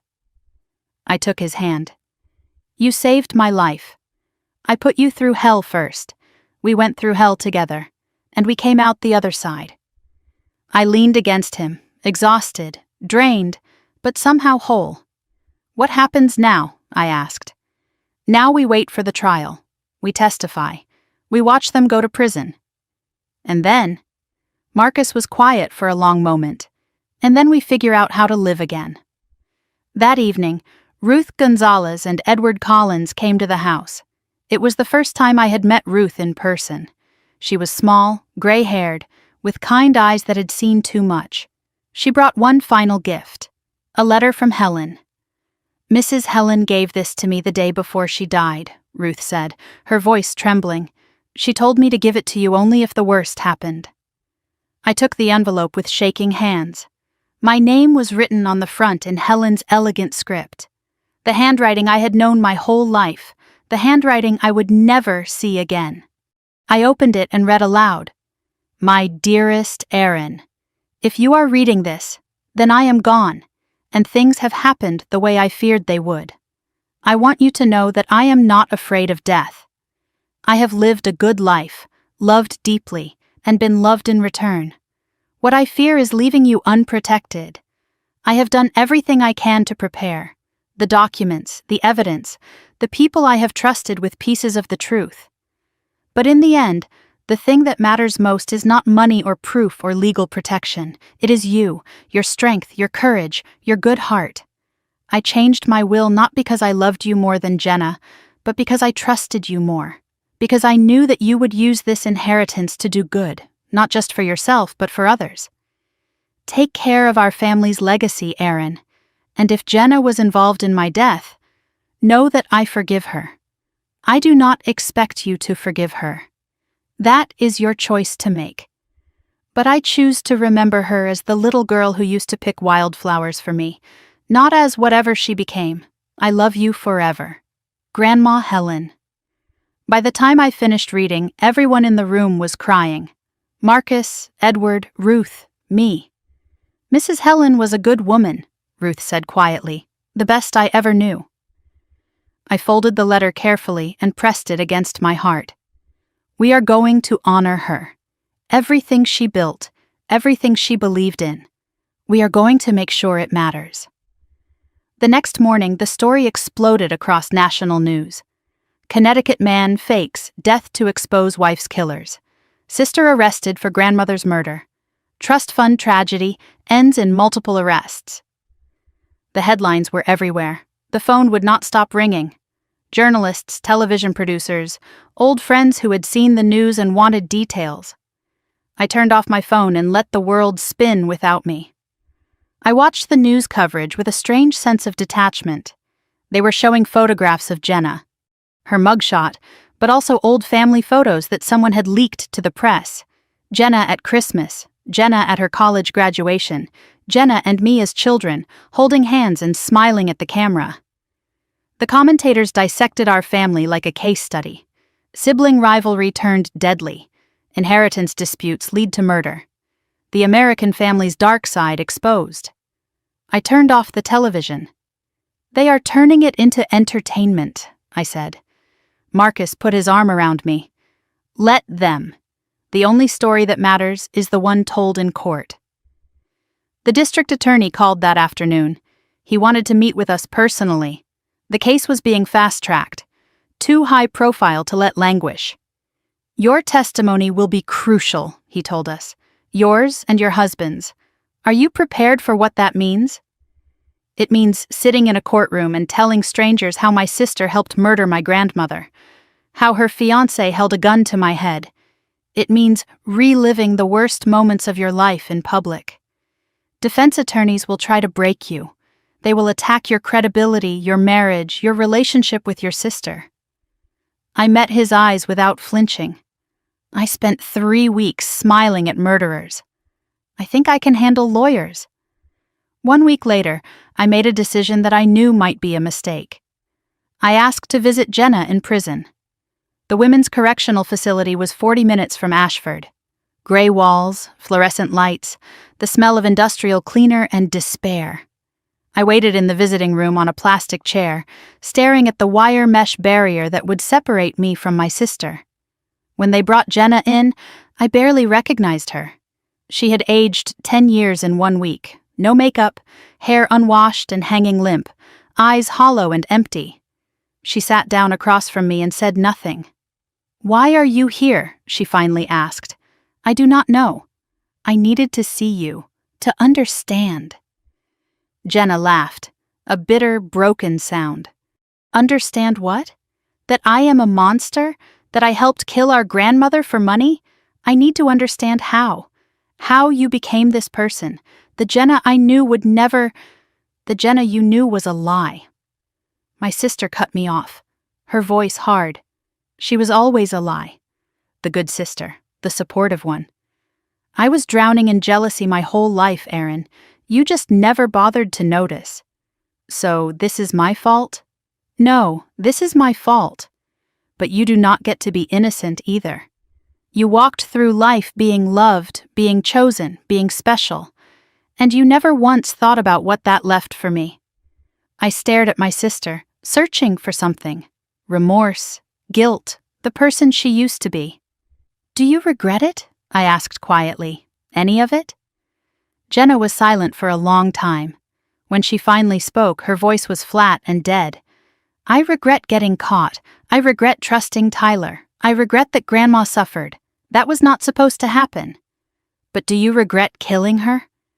Jenna met my eyes, and in that moment I saw the truth. She was going to give you everything, everything that should have been shared, everything that should have been mine. So no, Aaron. I do not regret wanting what I deserved. I just regret that you got in the way. I stood.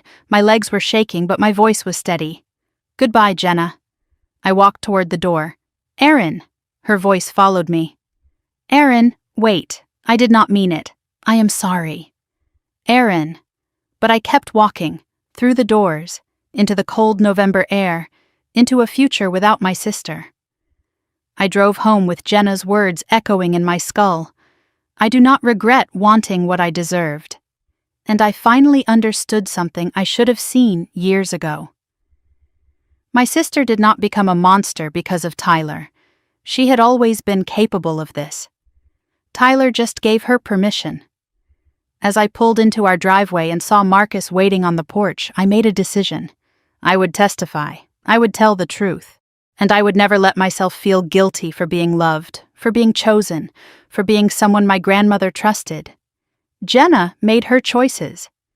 Now she would live with them, and so would I.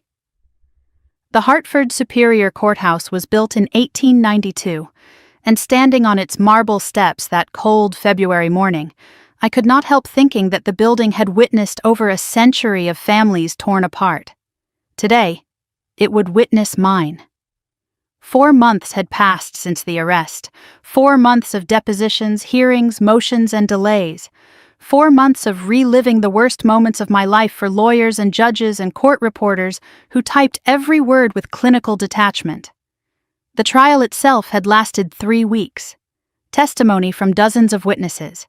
Evidence presented in meticulous detail.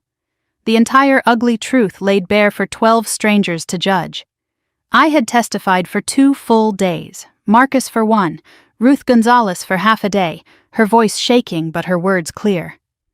Dr. Mercer had turned state's witness in exchange for reduced charges, and his testimony was devastating. He described in clinical detail how Tyler had approached him, how they had planned the medication switch, how they had calculated exactly how long it would take for Helen's heart to fail. Tyler had tried to cut a similar deal, but it was too late. The district attorney was not interested in bargaining with the man who had held a gun to my head. Now it was Judgment Day. Marcus and I arrived at the courthouse surrounded by a swarm of media. Cameras flashed. Reporters shouted questions. I kept my eyes forward and let Marcus guide me through the chaos. Detective Chen met us at a side entrance and escorted us inside. The courtroom was packed, family members I barely recognized, media representatives with their notebooks and recorders, curious spectators who had followed the case on the news and wanted to see how the story ended. I took my seat behind the prosecution table and forced myself to look across the aisle. Tyler sat at the defense table, thinner than I remembered, his expensive suit hanging loose on his frame. His eyes were hollow, empty of the charm and confidence that had fooled so many people. He did not look at me. At a separate table wearing prison orange sat Jenna. My sister had not looked at me once during the entire trial. Not during my testimony. Not during the closing arguments. Not even now, as we waited for the verdict that would determine the rest of her life. The bailiff called the court to order. Judge Margaret Harrison entered, and we all rose. All rise for the Honorable Judge Harrison. She took her seat and surveyed the courtroom with stern eyes. Has the jury reached a verdict in the matter of the state of Connecticut versus Tyler James Brennan? The foreperson stood, a middle-aged woman with silver hair and a face that revealed nothing. We have, Your Honor. The charges were read one by one. Murder in the first degree in the death of Helen Whitmore. The foreperson's voice was steady. We, the jury, find the defendant guilty. The word echoed through the courtroom like a gunshot. Guilty. Attempted murder in the case of Marcus McCall. Guilty. Conspiracy to commit murder in the planned killing of Aaron McCall.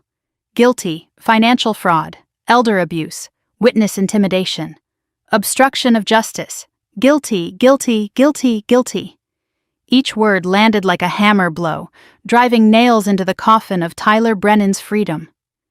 I watched his face as the verdicts were read. His composure cracked with the first guilty, shattered completely by the third. His lawyer grabbed his arm to steady him as the color drained from his face. For one brief moment, something that might have been pity flickered in my chest. Then I remembered the gun pressed to my temple. Helen dying alone and afraid. The casual way Tyler had discussed killing me like I was nothing more than an obstacle to be removed. The pity evaporated. Tyler turned in his seat, scanning the courtroom wildly, looking for something or someone. His eyes landed on Jenna. This is your fault. His voice rose to a scream. You confessed. You ruined everything.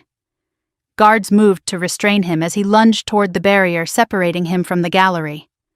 I should have killed you both when I had the chance. You and your whole worthless family. Order. Judge Harrison banged her gavel. Remove the defendant.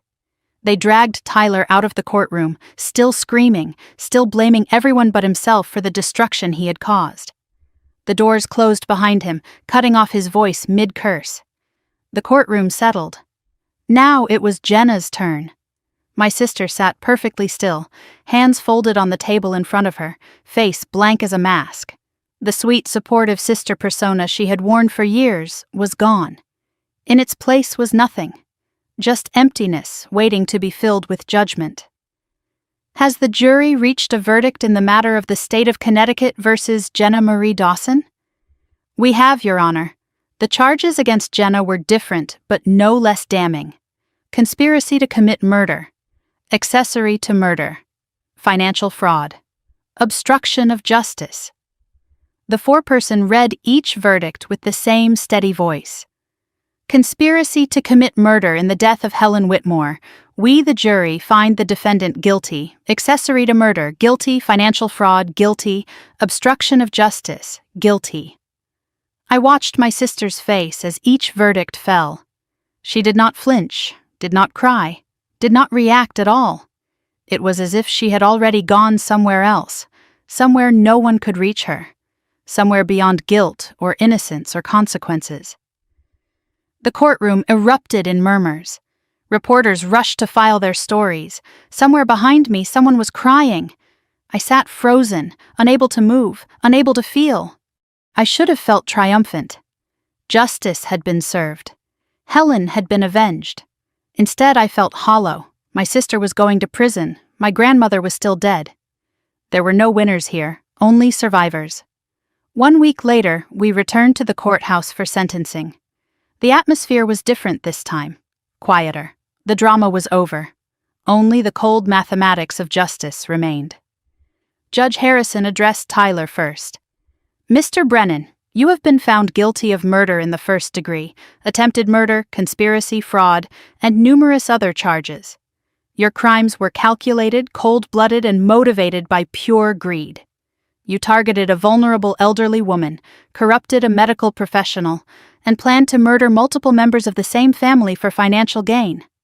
She paused, letting the weight of her words settle over the courtroom. I hereby sentence you to life imprisonment without the possibility of parole. Tyler's lawyer requested permission to speak. Denied. Tyler himself stood, trying to address the court. Your Honor, I want it on record that Jenna Dawson was the driving force behind. "Sit down, Mr. Brennan." Judge Harrison's voice cut through his protest like a blade. "Your attempts to deflect blame have been noted and rejected by this court." Tyler sat. For the first time since I had known him, he looked genuinely afraid. Life without parole. He would die in prison. The charming, calculating predator who had destroyed my family would never see freedom again. I watched them lead him away in chains and felt nothing but relief. Then it was Jenna's turn. My sister stood beside her public defender, small and pale in her prison uniform. Judge Harrison's voice was different now. Not softer, but more complex, layered with something that might have been sorrow. "Ms. Dawson, your case is more complicated. You were not the primary architect of these crimes. However, you were not a passive bystander either. You actively participated in the murder of your grandmother, a woman who loved you, who raised you, who trusted you until the very end." Jenna's mask cracked. A single tear rolled down her cheek.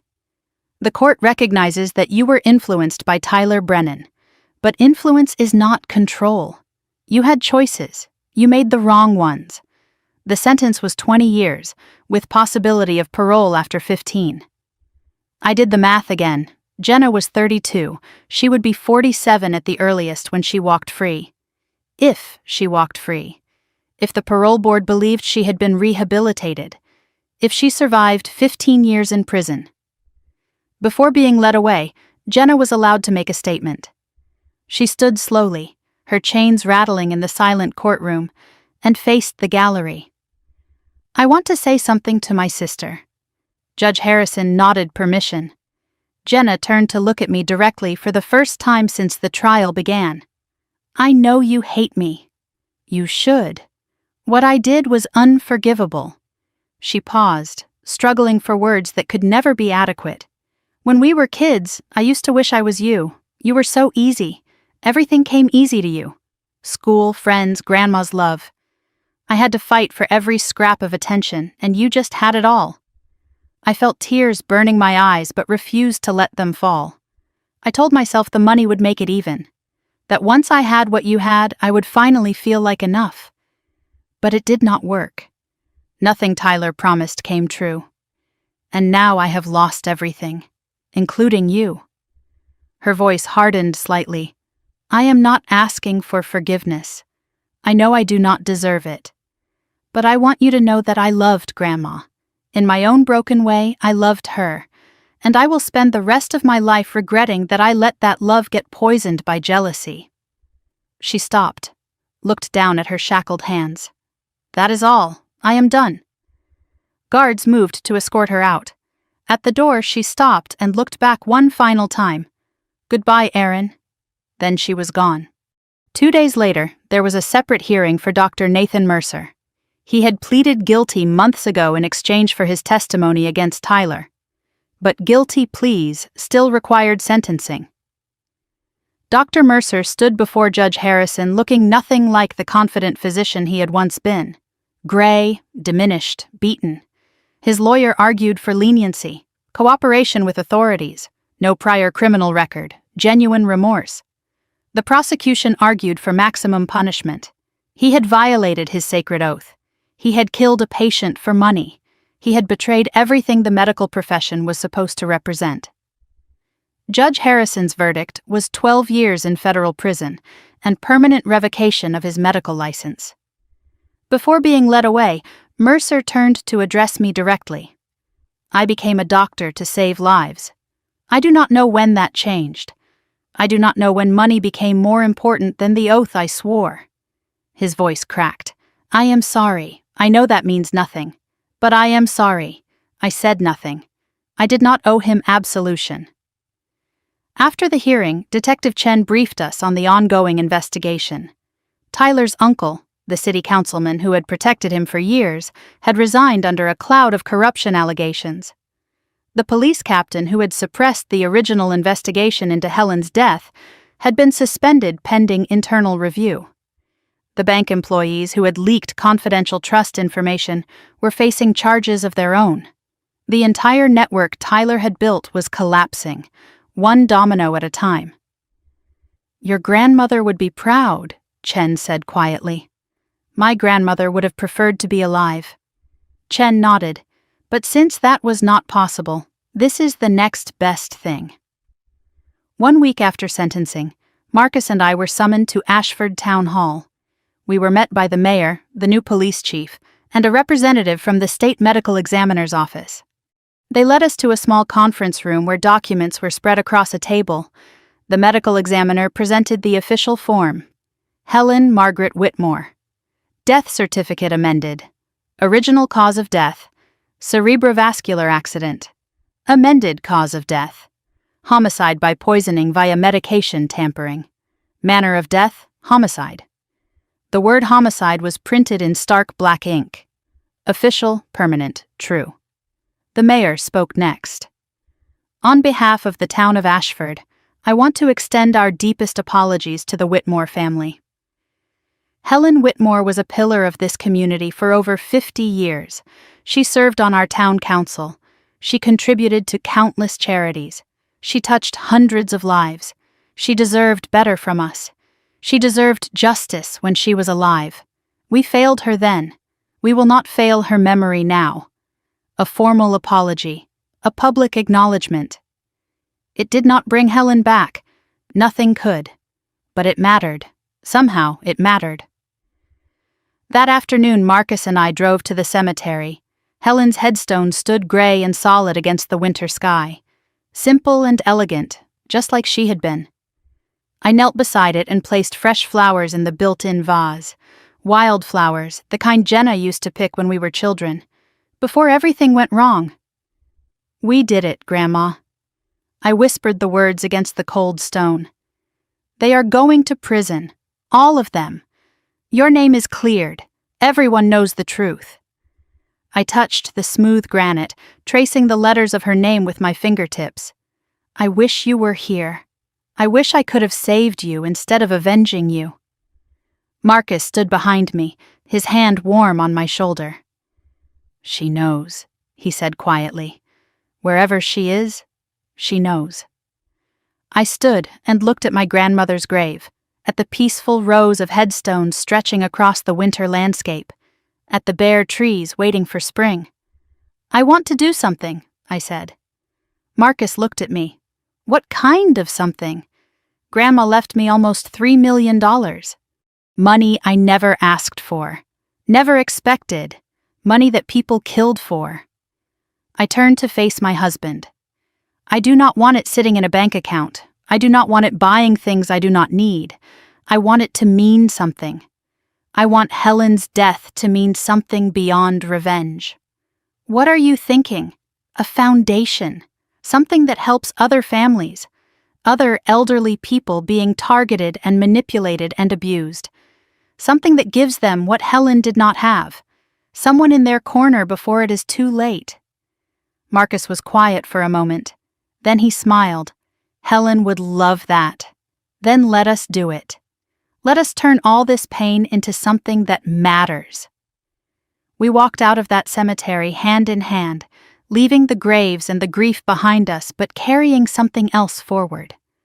A purpose. Tyler Brennan and my sister had tried to destroy our family for money. They had failed.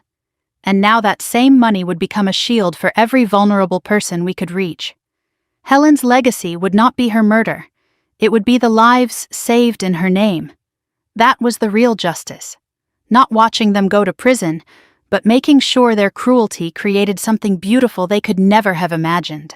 1 year to the day after Tyler Brennan was sentenced to life in prison, I stood in front of a building that used to be an abandoned textile mill and watched my grandmother's name go up in lights, the Helen Whitmore Foundation. The words glowed warm and golden against the red brick facade. Below them, a smaller sign read, "Protecting our elders, preserving their dignity." A crowd had gathered on the sidewalk, volunteers and donors and local officials and families we had already helped, all watching as workers finished installing the illuminated letters. Marcus stood beside me, his hand warm in mine. 1 year ago, I was a widow, pretending to grieve while hunting my sister. Now I was the founder of an organization that had already changed lives. The money that people had killed for had become a shield for the vulnerable. The irony was not lost on me. Neither was the justice. Edward Collins approached with a folder tucked under his arm. He looked different than he had a year ago. Less tired, more purposeful. "The year-end numbers are in," he said quietly. I opened the folder and scanned the pages inside. 53 families assisted in our first year of operation. Over $800,000 in stolen assets recovered. 14 criminal prosecutions initiated.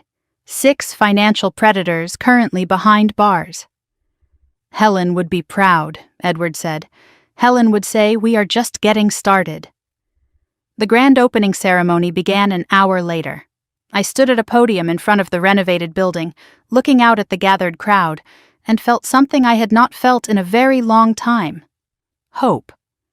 I did not talk about statistics. I talked about faces. Maria Gonzalez was 74 years old when her grandson started draining her retirement account. 5,000 here, 10,000 there. By the time she noticed, over $60,000 was gone.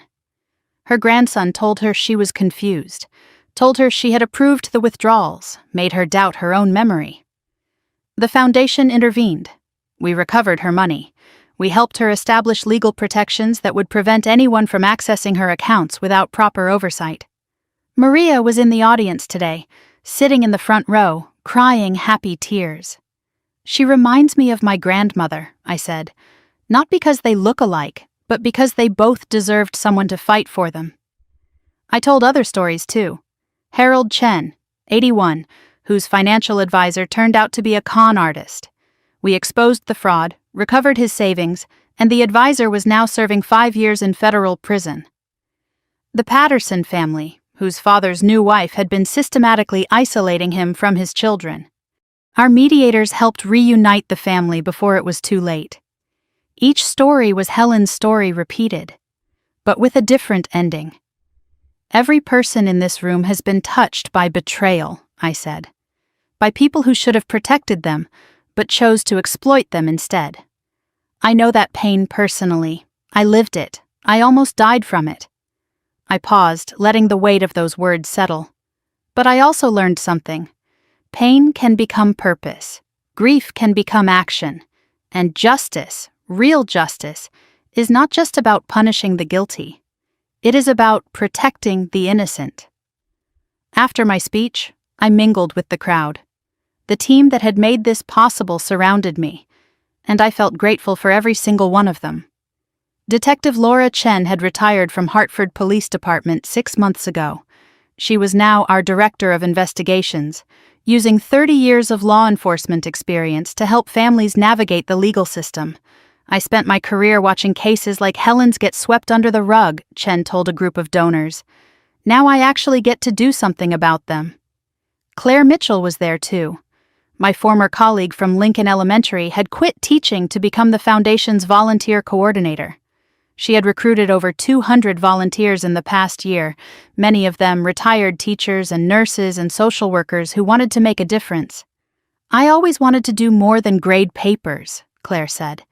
"When I saw what Tyler was doing to Aaron, I realized there are monsters everywhere. I wanted to help fight them." Edward Collins remained our board chair, his connection to Helen giving the organization both credibility and soul. "I made a promise to Helen 40 years ago," he told the crowd. "I told her I would always be there for her family. This is me keeping that promise." One person was notably missing from the celebration. Ruth Gonzalez had passed away peacefully in her sleep 3 months ago. She was 81 years old, and she had lived just long enough to see the foundation launch. Just long enough to know that her testimony had mattered, that the evidence she had protected for so long had helped bring murderers to justice. A photograph of Ruth stood on the memorial table beside Helen's portrait. 2 women who had never asked for courage but had found it when it mattered most. "She died knowing the truth came out," Marcus said quietly. "That is more than most people get." The celebration continued into the evening. There was food and music and laughter, sounds that had seemed impossible a year ago. And then came a special announcement that Marcus had been keeping secret. He took the microphone with obvious reluctance. Public speaking had never been his strength, but the words he spoke were worth the discomfort. "I wrote a book," he said simply. "It is called Dead Man's Justice: How I Faked My Death to Catch My Wife's Killers." The crowd murmured with interest. Several reporters in attendance started taking notes. Publishers Weekly already reviewed it, Marcus continued. They called it a gripping true crime memoir. All proceeds go directly to the foundation. He paused, looking out at the gathered faces. "I am not a hero. I am just a man who got lucky and got angry in the right order." Laughter rippled through the crowd. When I discovered what Tyler and Jenna were doing, I had a choice: run and hide, go to police who might be corrupt, or fight back in a way they would never expect. He looked at me. I chose to fight. But I could not have done any of it without the bravest woman I have ever known. My wife, who walked into that lion's den every day for 3 weeks, smiled at the people who wanted her dead and brought them down from the inside. Applause filled the room. I wiped tears from my eyes. "This book is not about me," Marcus said. "It is about everyone who has ever felt powerless against people who abuse trust. It is a manual for fighting back. And it is a love letter to the woman who taught me that courage is not the absence of fear. It is the refusal to let fear win." The book was dedicated to 3 people. For Helen Whitmore, who deserved better. For Ruth Gonzalez, who kept the faith. And for Aaron, who proved that love is the only revenge that matters.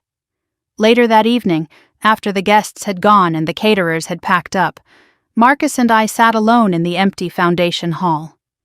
The building was quiet now, but I could still feel the energy of what had happened here, the hope, the healing, the promise of more to come. My phone buzzed with a news alert I had set up months ago. Jenna Dawson denied first parole hearing. I read the article in silence. Despite model behavior, the parole board had ruled her crimes too severe for early release. She would remain incarcerated for at least another 3 years before her next hearing. "How do you feel?" Marcus asked. I considered the question. I thought I would feel satisfied, but mostly I just feel tired. "Do you ever think about visiting her again?" I shook my head. I said goodbye. I meant it. She is not my sister anymore. She is just someone I used to know. There was something else on my phone. An email forwarded from the prison. Jenna had been writing to me every month since her incarceration, letters I had never opened. "She keeps trying," Marcus observed. "She keeps trying to manipulate. It is all she knows how to do." I deleted the email without reading it, just like all the others. Some doors, once closed, should stay closed. There was news about Tyler, too. He had been attacked by another inmate 2 months ago, survived but spent weeks in the prison hospital. Apparently, criminals do not appreciate men who hurt old ladies and women. I felt nothing when I read this. No satisfaction, no pity, just nothing. "Karma," Marcus said. "Justice. Karma is for the universe. Justice is what we build ourselves." The next morning I drove to the cemetery alone. It was something I did every month now, a ritual that had become as natural as breathing. Helen's headstone looked different today. The inscription had been updated. "Beloved grandmother, fierce protector, her legacy lives on." Fresh flowers already filled the built-in vase. Someone else had been here. One of Helen's old friends, probably. She had touched so many lives. I sat on the small bench beside her grave and talked to her the way I always did. "The foundation helped its 50th family last week, Grandma. A 90-year-old woman whose son was stealing her Social Security checks. We caught him. She is safe now." I pulled my coat tighter against the February cold. "I think about you every day. About what you would say if you could see what we have built. I hope you would be proud. I hope you would think it was worth it." A cardinal landed on Helen's headstone. Her favorite bird. She used to say cardinals were visitors from heaven, loved ones checking in to let us know they were okay. I smiled through my tears. I will take that as a yes. For the first time in 2 years, I felt something close to peace. Not happiness exactly. Happiness felt too simple for everything I had experienced. But peace, acceptance, the knowledge that I had done everything I could. I stood and brushed snow from my coat. Marcus was waiting at the cemetery gate, patient as always. I walked toward him, toward the future we were building together. We had moved into Helen's old house on Maple Street, reclaimed it, filled it with light and love and the sounds of a life being rebuilt. I taught part-time now, splitting my days between the classroom and the foundation. Marcus had finished his book and was already working on a second, a guide for families to recognize the signs of elder abuse before it was too late. We were talking about children. Maybe, someday, when the time was right. For now, we had each other, and that was enough. "Thank you," I whispered as I reached the cemetery gate, to Helen, to Ruth, to everyone who had helped us survive. Then I turned forward, toward the rest of my life. If you have stayed with me until now, you have not just heard a story. You have witnessed what happens when evil wears a familiar face and love becomes the only weapon that matters. My name is Erin McCall. I am 37 years old now, and I have learned that God walks beside us through valleys we never imagined we would survive. When I discovered my husband was alive, I thanked God. When my sister was led away in handcuffs, I asked God for strength. And when the foundation opened its doors, I knew His mercy was real, even when His timing tested my faith. Looking back at this family story, I see my mistakes clearly. I ignored the warning signs. I trusted when I should have questioned. I assumed that blood meant loyalty. Do not be like me. Do not wait for tragedy to force your eyes open. If someone you love seems afraid, listen. If financial records do not add up, investigate. If your gut tells you something is wrong, believe it. People ask me if what I did was revenge. Maybe it was. But here is the truth I have learned. Real revenge is not about destroying your enemies. It is about building something they could never imagine. Something beautiful from something broken. The Helen Whitmore Foundation exists because I refuse to let my grandmother's death be meaningless. We have helped over 50 families, recovered hundreds of thousands of dollars, and put predators behind bars. But every victory reminds me that we cannot bring back the dead. We can only honor them by protecting the living. Your voice matters. If this story resonated with you, if you have faced betrayal or manipulation or injustice in your own family, I want to hear from you. Share your experience in the comments below. Your story might be the lifeline someone else desperately needs. You are not alone. There are thousands of us who understand exactly what you are going through. If this story moved you, please share it with friends and family who need to hear it. Someone you know might be trapped in a situation like mine was. Your share could be the first step toward their freedom. And if you have not already, please subscribe to this channel. Hit that notification bell so you never miss a story. There are more truths to uncover, more proof that ordinary people can overcome extraordinary evil, more reminders that you are stronger than you know. Thank you for walking this difficult journey with me. Your time, your attention, your willingness to listen. It honors Helen's memory more than you know. A final word of transparency. The stories on this channel blend real experiences with fictionalized elements designed for educational impact. If dramatized content is not your preference, I respect that completely. Feel free to explore other videos that might suit you better. But if you choose to stay, know that every story here carries a lesson worth learning and a truth worth remembering. May God bless you and keep you. May He give you the courage to face the darkness in your own life, and may He grant you the peace that comes from knowing you are never fighting alone. I walked through the front door of our home, Helen's home, and let the warmth wrap around me like an embrace. On the mantel, her photograph smiled down at me. Not the formal portrait from the funeral, but a candid shot from one of our summer visits. Helen laughing at something off camera, alive with joy. I touched the frame gently and whispered what I whisper every night before bed. "We did it, Grandma. We really did it." And in the silence that followed, I could have sworn I heard her answer. No, child, we are just getting started. This story is fictionalized for dramatic effect.